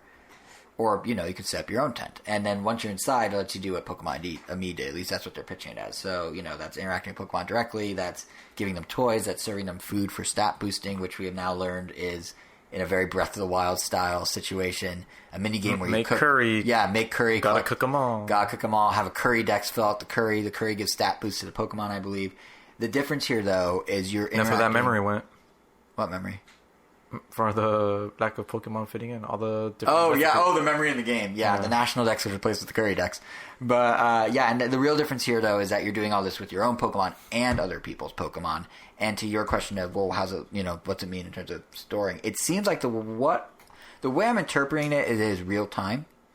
The way I'm kind of understanding it is it's basically one step closer to a full-scale Pokemon MMO that everyone's kind of been dreaming of. I mean, really... Pokemon Ruby and Sapphire. Wow, Pokemon Sword and Shield has always seemed to be moving in that direction because you got the raiding parties together, you got the wild area, but it seems like here it's a drop-in, drop-out thing, and when people are online, the way I'm interpreting it is you can open up your tent, kind of like you can open up your Animal Crossing town, and then people can come and hang out and play with the Pokemon and do stuff with you. Ideally, there'd be some sort of either chat function or battle simulator or something where once you're in there, you have more you can do. But it sounds like they literally pitch it as you're going to be walking around the wild area. You will see a tent. You can go up to the tent, and it can either be a friend if you're on local wireless, or it can be someone on the internet. So I don't really know. Like the local wireless thing suggests, oh well, you have to kind of pre-plan it. But the internet thing suggests it's just there, and you just stumble across them, and they probably just like randomly throw them out there. But then how does that work with friends online? Like there's so many weird little questions. So I wouldn't hold my breath for any sort of you leave Pokemon behind for other people to battle, or you put them there in like holding, because it sounds like it's real time. Is how I'm interpreting it, at least. But I think it's actually kind of a cool idea. It's like I said, everyone's kind of been dreaming of having a Pokemon MMO one day. Like since I was like 12, I was like, that'd be so cool if we could all play online together somehow. And this is definitely the closest we've got between the raiding parties and the camps. You're basically meeting people and then going out with them to do stuff. So it's getting there. It's getting there. But I am curious what sort of limitations there are. Because, there's, for example, it says you walk right in and then you're just there. So is it only friends? Do you have to manually approve people entering? Like once they're there, can they trade Pokemon with you? Can they serve your Pokemon curries? I'm sure can there'll you be serve like them a setting that's just like allow friends or friends only or public. And it'd be kind of cool. There's no way they would do this, but it would actually be kind of cool if they create like a whole like back and forth and they like made like a Team Rocket in the game, or I guess Team Yell in this case, and you could actually go in and like steal people's Pokemon. They'd have to approve this ahead of time, but then they'd have to like go find you and get the Pokemon back, and it became like some sort of more elaborate interconnected world, which is nearly impossible for Nintendo to do knowing their netcode, but it could be like a cool meta game inside the game if they were to do something like that. But obviously that's not going to happen, but we don't know what it could be. The Nintendo's not really saying. But along with that, we also got a couple new Pokemon introductions. Again, I personally feel like they're killing it this generation with these Pokemon. We got a big bird named Cramorant who can shoot a fish out of his mouth using an ability that's unfortunately named Gulp Missile. And the other Pokemon is worthy of a podcast episode title if I've ever heard it. Yep. Poltegeist. That's tea because he's a ghost that's made from black tea and lives inside a teapot. So first, any thoughts on this great Pokemon name? All right. On the name? On the Poltegeist and the concept. Yeah. Poltegeist. I'm not too sold on the concept. It reeks to me of like Try Hard. No, it reeks of like Trubbish and the keys and the candle. Yeah, so that you know what's funny is I would normally agree because I don't like the keys. I don't like the ice cream cone. I like vanilla. I don't like. I mean, I'm even the fact that like Alchemy, which is a Pokemon made of cream, is now coming in 28 flavors in this game. You could literally find different color schemed ones all over, and they're all different flavors. So it's like the new butterfly or the new poodle. Yeah, essentially. But even that, I'm kind of like, I don't know. It's a Pokemon made of cream. That's weird. But the second they said Poltegeist. How'd you feel about Slurpuff? The candy, the cotton candy looking one? Yeah. Kind of the same deal. Like, I don't want Pokemon to be edible. It really annoyed me that they had a Slurpuff themed store in Sun and Moon, but Slurpuff wasn't in Sun and Moon. Yeah, well, that's how they're going to get around the National Dex issues in the future. They will just make other references to the Pokemon. Watch. It's going to become the norm. I feel like it's worse, but yeah. Yeah, but what I was going to say is, like, yeah, when you name your dude Poltegeist, I can't hate him, even though conceptually I don't like the concept. My one request is that Nintendo never again describes how this little guy lets its trainers taste its tea. Yeah. Because, I'm sorry, that just sounds, I don't know, it sounds sexual without actually sounding sexual. Like, it does not, I don't want to think about my Pokemon that way ever. And the only time I've ever come close to thinking about Pokemon in that light, that sounds very weird, is when I was 11 or 10. Oh boy. And I had I'm just kidding, look. I had a thought of, wait, so Chanseys are only female, but Chanseys have an egg. How do Chanseys reproduce? So I when I was 11 or 10, this is what, so I was like... To the internet. So, no, not to the internet. I came up with the whole theory that much like, starfish, Chanseys are actually asexual, and the egg in the pouch can be fertilized in the pouch, and then the Chansey just pops out. And you thought about this when you were 12? Something like that. Jesus. Maybe 11. No, like 10 or 11. I'd say 12. Don't age me up to too old for this stupidity. 10 or 11s are pretty out there. Yeah, no, but I had a whole theory. I can't believe we've done this podcast for going on 8 years and never brought this up before. But yes, I strongly believe that while Chanseys may identify female, they are asexual. His handle used to be Chansey Master at some point. This is true. When I was really, really, really young, I don't know why, but my first GOC site was Chansey Master. and it was called like Chansey Master 07 or something like that, and it was called Chansey Master's Pokemon HQ, and it had nothing of note on it. I think I made fake Pokemon cards in like Paint or Photoshop when I was like 7 or 8. Dig these up. And then it evolved, no pun intended, from there to be Random Nintendo. And what Random Nintendo was a random collection of things about Nintendo that I liked. So it was randomly photos of my collection of Nintendo merch. It was me making what I thought was clever fake games at the time, where I would make game boxes for games that will never come out. And then it was occasionally reviews or like impressions of stuff or my thoughts on news. And then slowly, as I grew up... Oh, here's my impression of Mario. It's good, period. No, but then slowly... Or like wallpapers. I used to make wallpapers. And then as I started getting older, the random part of Ram Nintendo stripped away slowly. Fake games kind of fell to the wayside. And then it became a daily news site, and it became a podcast. So that, I don't know if I ever told that story, is the origin of the name Random Nintendo. Because it was a random collection of Nintendo things I did. So tune in on November when Jason gets this game. Are you going to get Pokemon? Oh, I'm getting Pokemon. Are you getting Pokemon, Kevin? Probably, yeah. Cool, so that's 2 of us. You're holding out, right? Yeah, I'm skipping this He wants the 3rd version. Oh, yeah.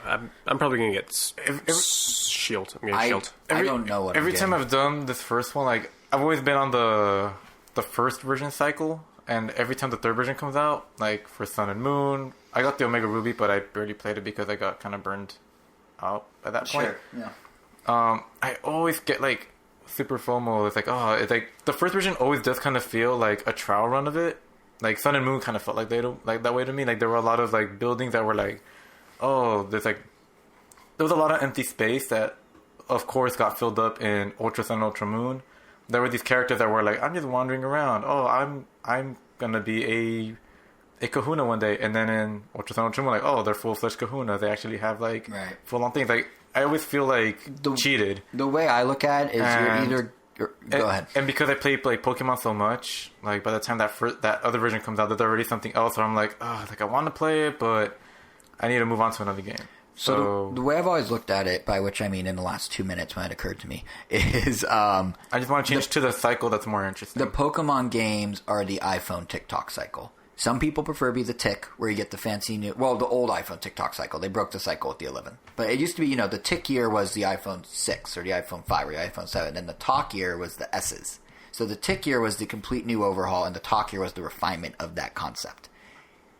I am a Pokemon tick person. You sound like you're becoming a Pokemon talk person because it's a TikTok. I used to always be tick. I used to always sometimes be both, and then with X and Y, I started just getting one. Ever since X and Y, I started just getting one version. And now I felt burnt on the second. And now to make it more complicated, Apple does tick tock talk tick. So just wait till Pokemon does that. Luigi's Mansion. Yeah. Before this gets too weird. Wow, that was a weird string of things. We went from like sexualizing Chansey to my history of Nintendo to TikTok talks. Anyway, Luigi's Mansion. Me. Yeah, you keep saying we. Listen, the conversation involved all of us. No one was like stopping. We were questioning. Yeah, you were the only one talking. That's true. Fine, Luigi's Mansion. Before things got too weird, let's move on. Yeah. So it's too late.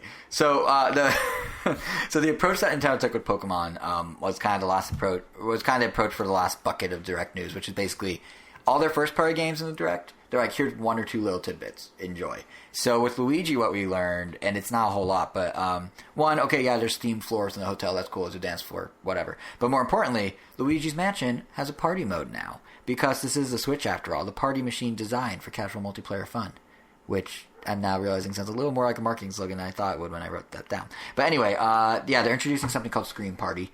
And it will pit a team of Luigis against a team of Gooigis, up to 8 players total. Or Scream Park, yeah. Why did I say party? I don't know. Scream Park. Because it reminded you of Mario Party, I guess? Yeah, kind of, because it is Mario Party minigames, basically. That's what's weird. So you have 3 that they showed. I hope there's more. They've always showed 3, and they implied that might be it. The way they presented them definitely made it sound like they were the only ones. Yeah, but they're so simple. Because they didn't say, like, oh, and there's more. And the ones they showed literally look like the kinds of minigames I don't like in Mario Party. Yeah, because it's like, one, you're on rafts collecting coins. One, you're shooting. Like, oh, so exciting. Like, I don't hate, but, like, they're just my least. Like, whenever you're collecting coins in Mario Party, it's, like, my least favorite ones. And then there's one where you're shooting at targets to break them with plungers or something. Just for the highest score. And then there's the one that looked the most interesting. At first I was like, oh, cool, they're bringing over Luigi's Mansion mode from Nintendo Land into Luigi's Mansion, until it was everyone at once and everyone's chasing ghosts, and it was like it was like Pac-Man if you can't lose. Yeah, it's like, oh, who could get the most ghosts? Like, that's no fun. Like, just Garrett Scraper or whatever it was called. Or no, that's still there. This is on top of that. Oh, then.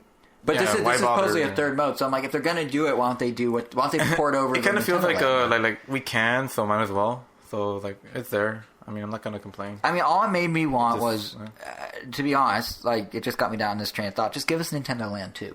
They'd have to figure out how to do the asymmetric gameplay without the asymmetry of the controller. Honestly, at this point, they're just gonna have to suck it and be like, you know what? Suck it up, Luigi's Mansion. I get it. It's gonna require a second Switch console. If you have that set up, then you're golden. Here's the thing: Have one docked, have one connected to it like a second player, and that would be your second controller. Here's the thing: they're trying to turn Switch Lite and Switch into one per person, not one per household. It's very easy to be like, oh, you have your Switch at home, you have your Switch to take on the go. Well, what if you connected them, and now you have a Wii U?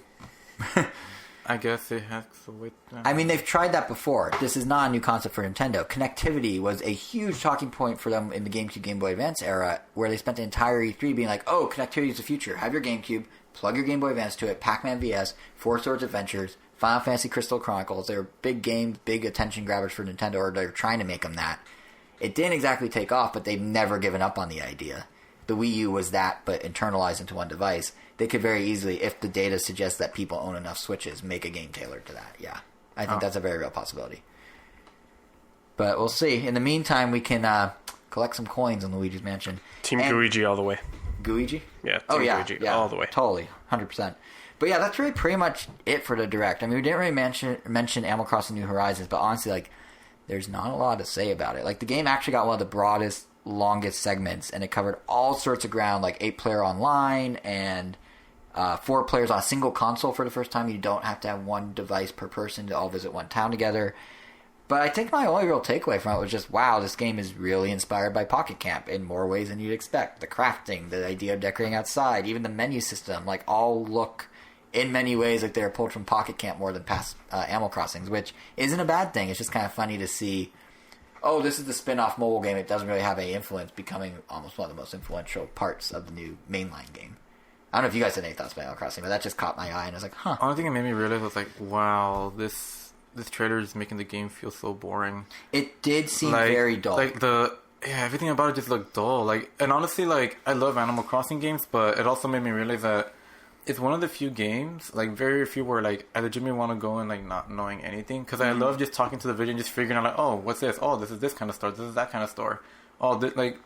It's what, I don't know, kind of like the first time you play Minecraft. Like, that's kind of how I approach Animal Crossing. You just make it whatever game you want it to be. You know what, frankly, my biggest concern... And knowing all this stuff just kind of, I don't know, it was just kind of... You know what my biggest concern was? Like, stop talking, woman. To your point about... He was telling you that to you. I will not stop. I'm a strong, independent woman. No, what I was going to say is... the thing that kind of concerned me is, so they showed dialogue from a villager... wasn't new dialogue. I recognized it from a past Animal Crossing. Like, really? You're going to put that's your best foot forward? You don't mess up now. Yeah, that's your best Jason foot recognized forward. that dialogue. I sure did. And I'm like, it was something about, like, working out. I'm like, I feel like I've heard this before or read this before multiple times.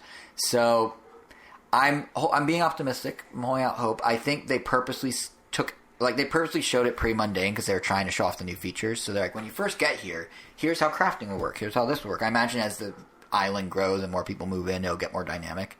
But yeah, I wasn't like...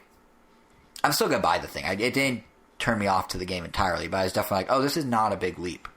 This is pretty just one-to-one with what we have. They just took Pocket Camp and shoved it into... If anything, they just slowed down New Leaf. the already slow but nice pace of Animal Crossing. They just slowed it down even more. The nice thing is it looks great.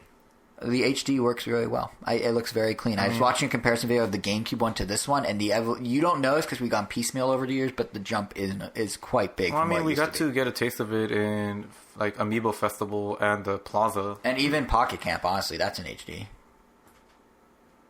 But you didn't really play Pocket Camp, I know. I played it. Yeah, no, the Plaza was very nice. I like the Plaza. That Plaza was pointless, but I liked it. It was nice seeing all the characters like in HD, and like, whoa, so this is what it could look like on the Wii U, and then we just... And then we got like, on the Wii U, that's a funny one. Then we got Amiibo Festival. Yep.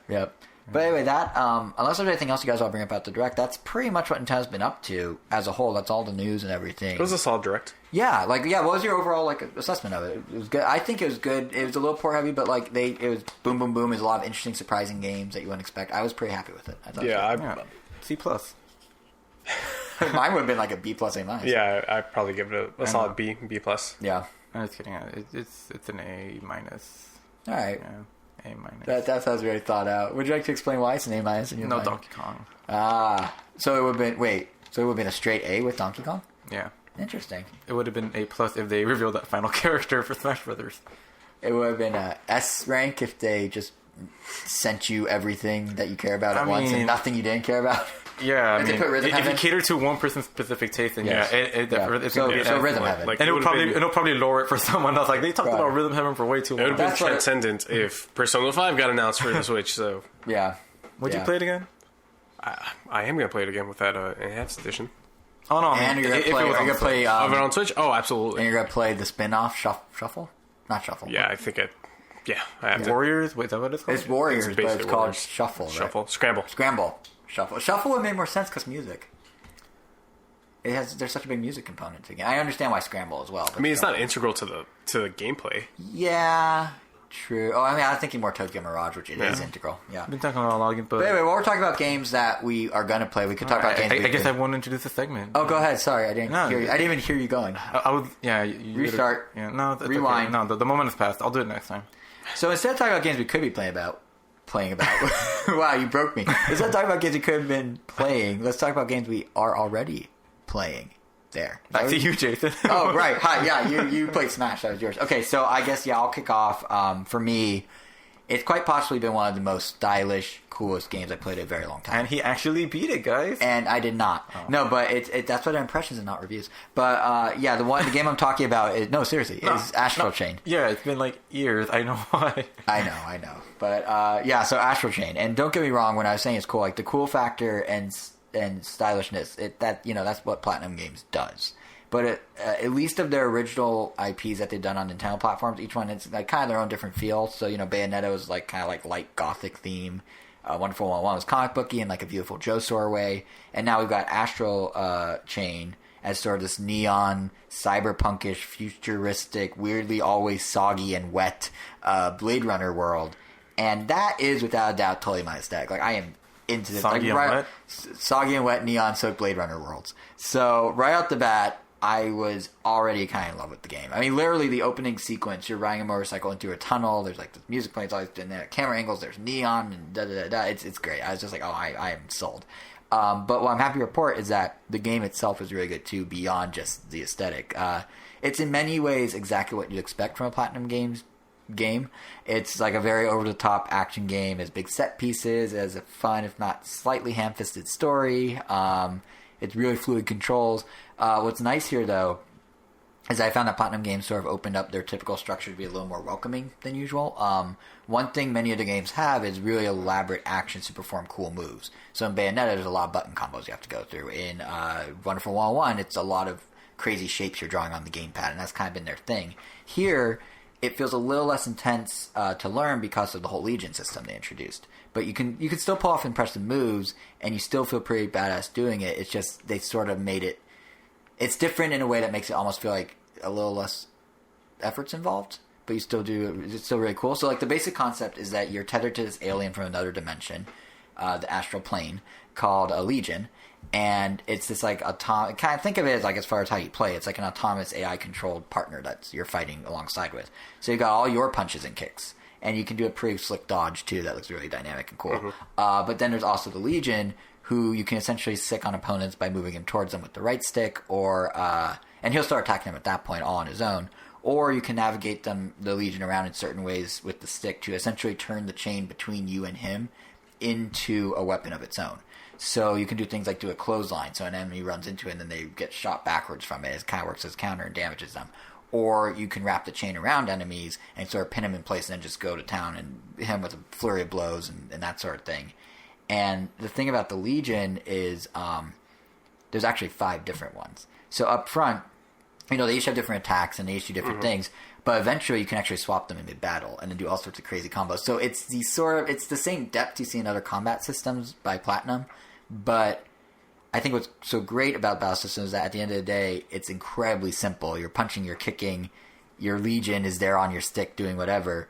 There's just not really wild button combos you have to figure out. There's not really shapes you have to draw. It's just kind of, because of how it's implemented, it allows the depth without adding actual complication to the controls for lack of a better way to put it. Not like those were hard to control, just I didn't realize how much like streamlined it could be if they just did it this way. Which isn't a knock against those games. They're great games. I like both of them, but it's just a different approach, which makes it a little more approachable, which is kind of cool. And the nice thing is, like, there's still enough depth here that it's frantic and fun, but you have to kind of know what you're doing a little, because through all that craziness, through all the moves you can do and send your Legion to do, the Legion has an energy bar, essentially.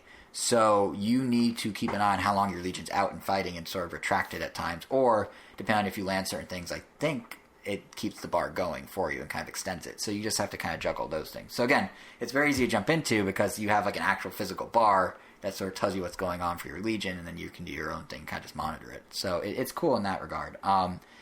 I suspect this was to hopefully bring in new players, because the game not only has a combat system that kind of feels more intuitive, at least to me, but it also offers difficulty options that are not what you necessarily expect from Platinum games. They have the hard stuff, that's all there.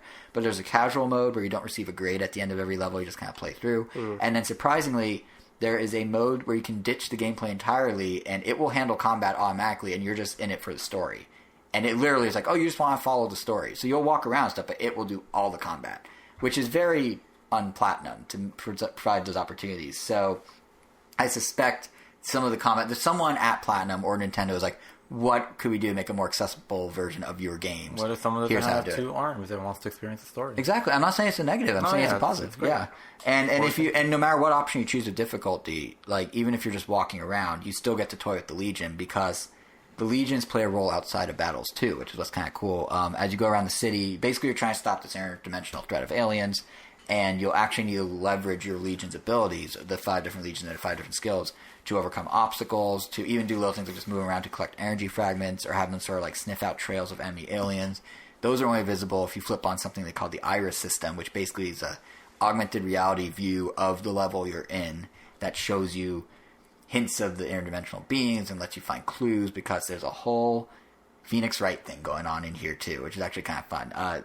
Their Platinum games, like, we know they know how to string together cool combat sequences. We know they know how to do set pieces. And they always have some very basic level exploration. You know, you need to walk from point A to point B for the next battle in Bayonetta. But, and they do a good job with that. It's never a problem. And this is no different. They still have that. But what's cool is, on top of that, they literally introduced the investigation system from Phoenix Wright into this, kind of. So, to help you piece together locations of monsters... Doesn't it tickle your fancy? I guess not really.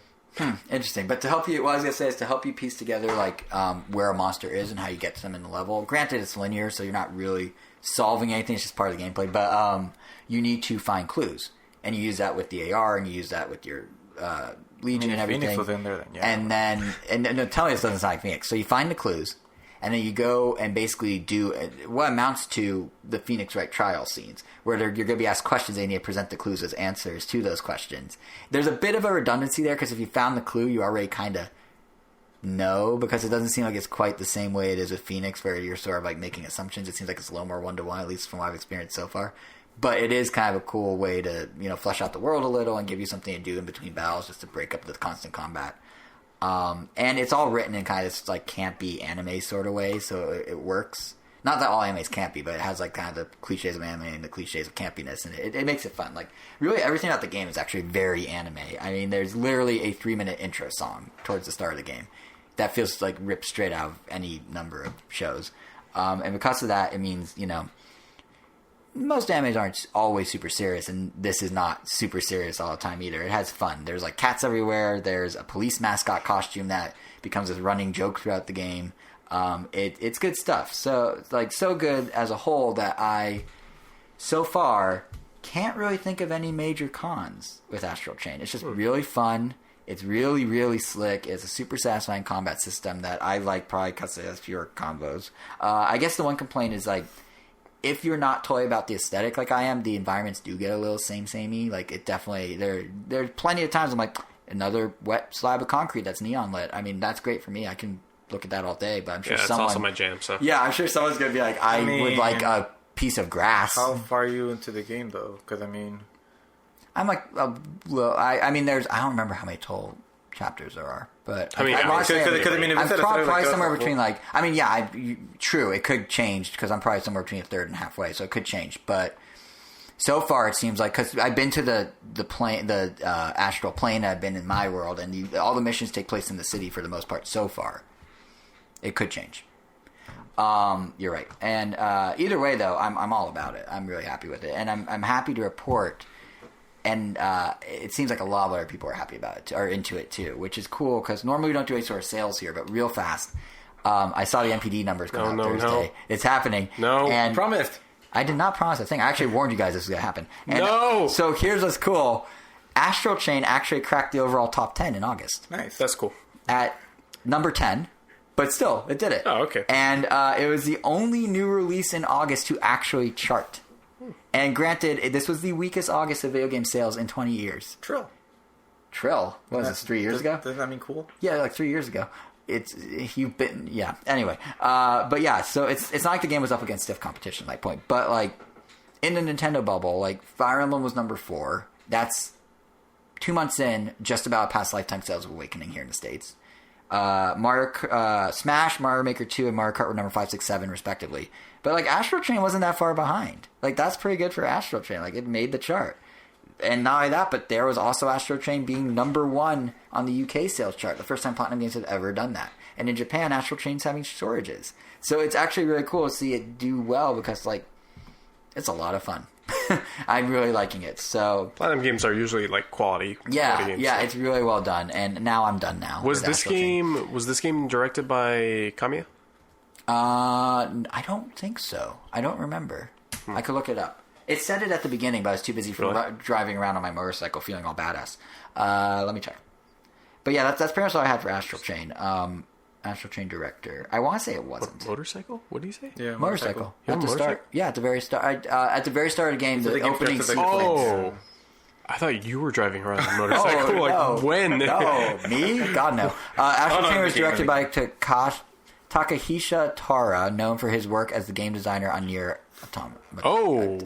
Yoko Taro? And supervised by... Okay. Yeah. By Kamiya. Yeah. Creator of the Bayonetta series. I was like, I'm going to... Directed by this guy and supervised by that guy. Yep. So there you go. Wait, no, so the director was Yoko Taro? Really? Mm-hmm. Oh, man. Game designer on Nier, not the director of Nier. Oh, I could have sworn that he was the director of Nier. That's not according to the little knowledge graph thing that Google spat. The director of Nier. Okay. The director of Nier is the guy with the moon on his head. That's Yoko Taro. Oh, maybe. Okay.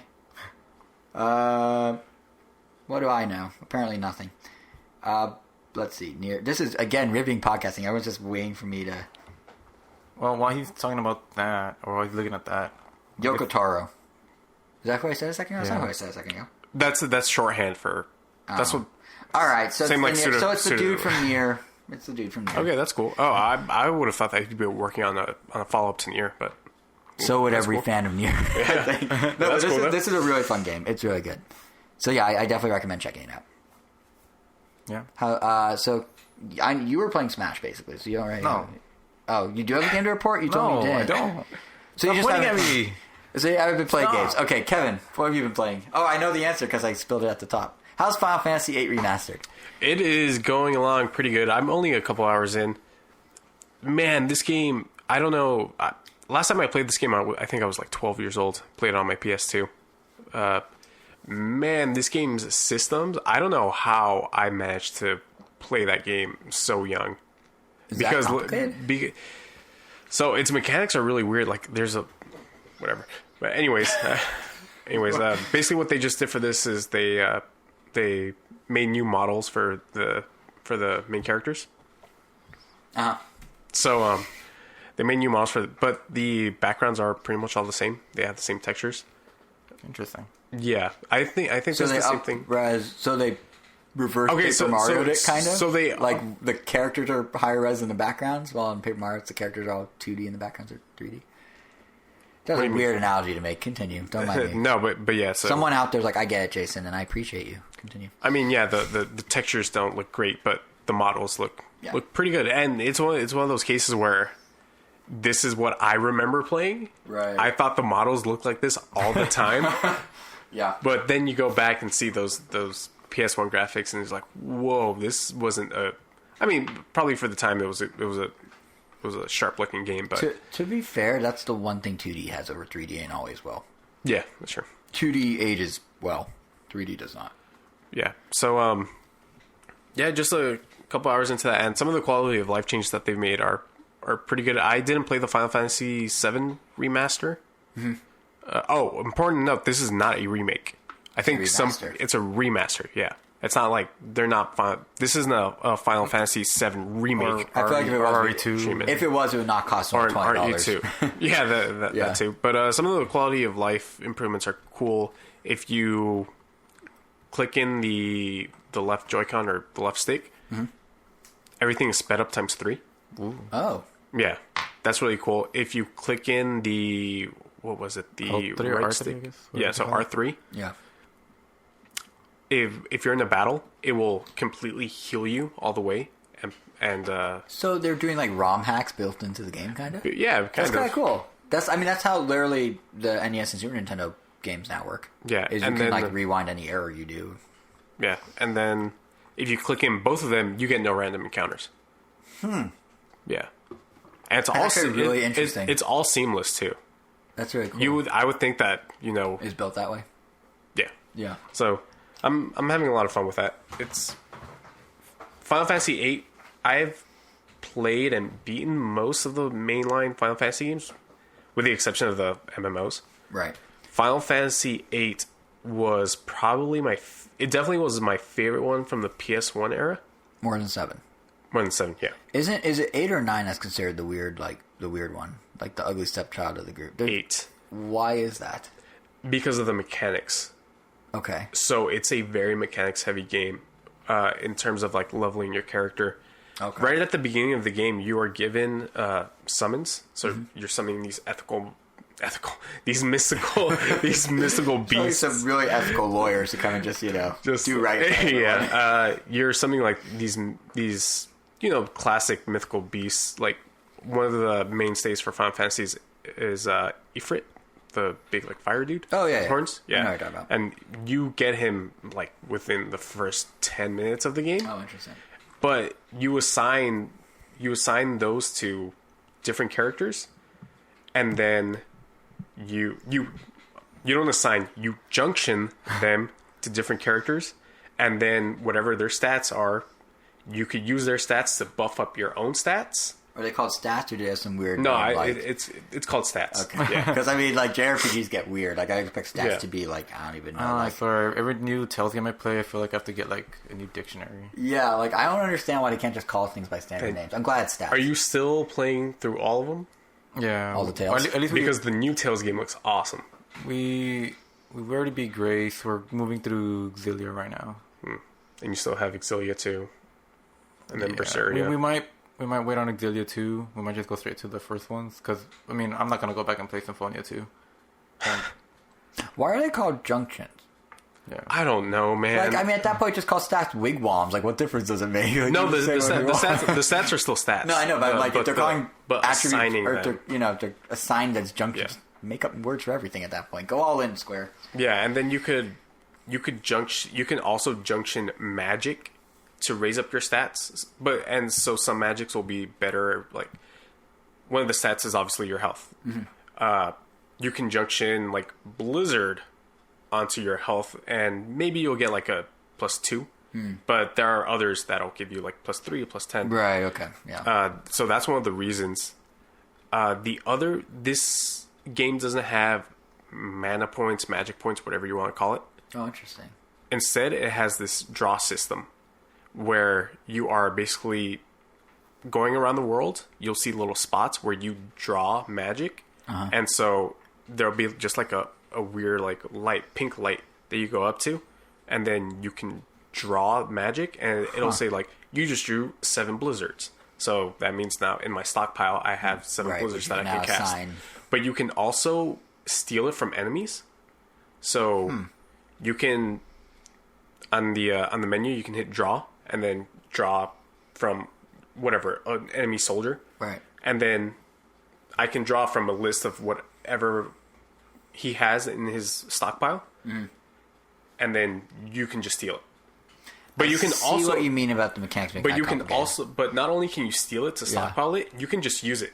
So if he's got fire, I can just take it and use it back on. Take it and just use it back on. Huh. Which, so Like, there's some cool stuff in there, but I can see why fans, if they're used to, like, Yeah, and then MP with stuff like that, are now like, well, I'm going to random spots on the ground. and then with 9, it went a little bit more traditional. Yeah. But also, I'm pretty sure that they upped the amount of magic that you're drawing, because I'm drawing 7 heals, 6 fires, and I remember it being like, oh, I just drew 2 heals. Which I wouldn't be surprised if they took the criticism from the old mechanics. Like, well, how can we streamline it a little? Yeah, and so some of the quality of life improvements are great. And like I said, Final Fantasy VIII was my favorite one of the PS1 era. Mm-hmm. But I don't know if that might hold up or not. The same way that Majora's Mask didn't hold up as being my favorite Zelda game after I played the 3DS re-release. Oh, really? It did? Yeah. So was it just like going back, you just had a different perspective, or was there something in Majora or maybe in 8 now that you're concerned? I just remember I was just very underwhelmed by. Oh, interesting. I was like, wow. I'm not sure why. I was asking myself, why did I think that this is my favorite world? Half expecting. Oh, he didn't chime in. I was half expecting Angel to be like, "That's how you guys are gonna feel once you beat Mario World," because he doesn't believe it's a game. I agree, it is the best game of all time, but I was half expecting him to use this as an opportunity to diss it, and he didn't. And then I did it for him. I don't think your opinion's gonna change of it. That's not what I'm trying to disprove. No, you're trying to say it's not the greatest game Of all time. but it's our. We're not. Are we saying it's our opinion, or are we saying it's fact? He was saying as a fact. You could just your opinion's your opinion. Well, we'll revisit this once I beat the game by the end of September in one of our October episodes. Or last time I checked, you were in World 3 is where I am, which is more than I was when I talked about it with Kevin or with you on the podcast. Last time I asked you was like a week ago, and you were still in World 3. Yeah, it's been a busy week. I'm on the same boat. I think I was on World 4. But you went from like... I went from 1 to 3 in a weekend, and then it was a busy week. Right. And now it's the weekend again. When you asked me, it was last weekend. And what happened in between the busy week. So it's now the weekend again. Well, anyways, time will tell if Final Fantasy VIII remains my favorite Final Fantasy. It's still definitely my favorite Final Fantasy from the PS1 era. Right. Final Fantasy games, which I think was 6, 7, 8, and 9. Yeah, and then 10 was 10 was PS2. 10, I remember, was a huge deal when it came out. People lost their minds. Yeah, and those remasters are also on the Switch too. Right? It is 10 and 10 too. We sort of touched on this last episode, but I do really love how the Switch, without being a virtual console in name, is a virtual console. Yeah, it's great. Cool. It's super cool. Like the fact that the game industry seems to have reached a point where it has no problem. The players, the developers, no one has any problem with the idea of we can just bring back games that are like. It's a cool preservation technique in an era when we're moving towards clouds and there's like going to be less of that. It's cool that we have a way to preserve them now. Yeah, that's what I've been playing. Cool. I think that does. Unless, is there anything you've been playing you want to talk about, Angel? You're playing Super Mario World, right? He is, but he can't talk about it yet because we need it. You don't want to say anything about it because we need to wait for Jason. You're the one that gave me the deadline, not me. No, yeah, that was for that. Well, we could talk about it, then you could talk about it again later. That seems redundant. World, there you go. All right. Super Mario World's so good. There, we talked about it. Would you like to say it's not good? Cool, so that's our episode of Random Podcast. He didn't respond. Our next episode is on September 29th, and it's going to have a lot of games in it. Like, right off the top of my head, I can guarantee I'm going to be getting impressions of Link's Awakening. Untitled Goose Game will be out. I might talk about Sayonara Wild Hearts. It depends on if I have time to play all 3. And then that's just what I'm playing. I don't even know what you guys are up to. Like, there could be so many games. Yeah, okay, so both of us will talk about Link's Awakening. I don't know about you, Angel, Mario World. Plus, like, who knows what else is coming down the pipe. I certainly would have guessed that we'd spend a long chunk of this episode talking about a ring controller that looks like it's a Pilates item. So, yeah, we're going to have that. And also, we teased a contest last episode. We're not doing it until next episode. But, yeah. We're going to have that contest, and we're doubling the prize count. So you will want to tune in for that, potentially. Not going to say anything more than that, but you can make sure you don't miss it by subscribing to us on all the podcast apps. We're on Apple Podcasts, Google Podcasts, Stitcher, Spotify, TuneIn. We're everywhere. We're on YouTube. RamNintendo.com is our channel. We are not being hit by the monetization issues with kids because we don't monetize. And you can also follow us on Twitter at RamNintendo. You can follow us individually. I'm JSR7. Angel already tried to dip out and say his title then. He's Weiro, WEIRO _O, and Kevin is KVN Gomez. And that pretty much does it. So I will leave the last word to either of you. Nothing. I was trying to think of something. Nothing. What? Hot and sweaty.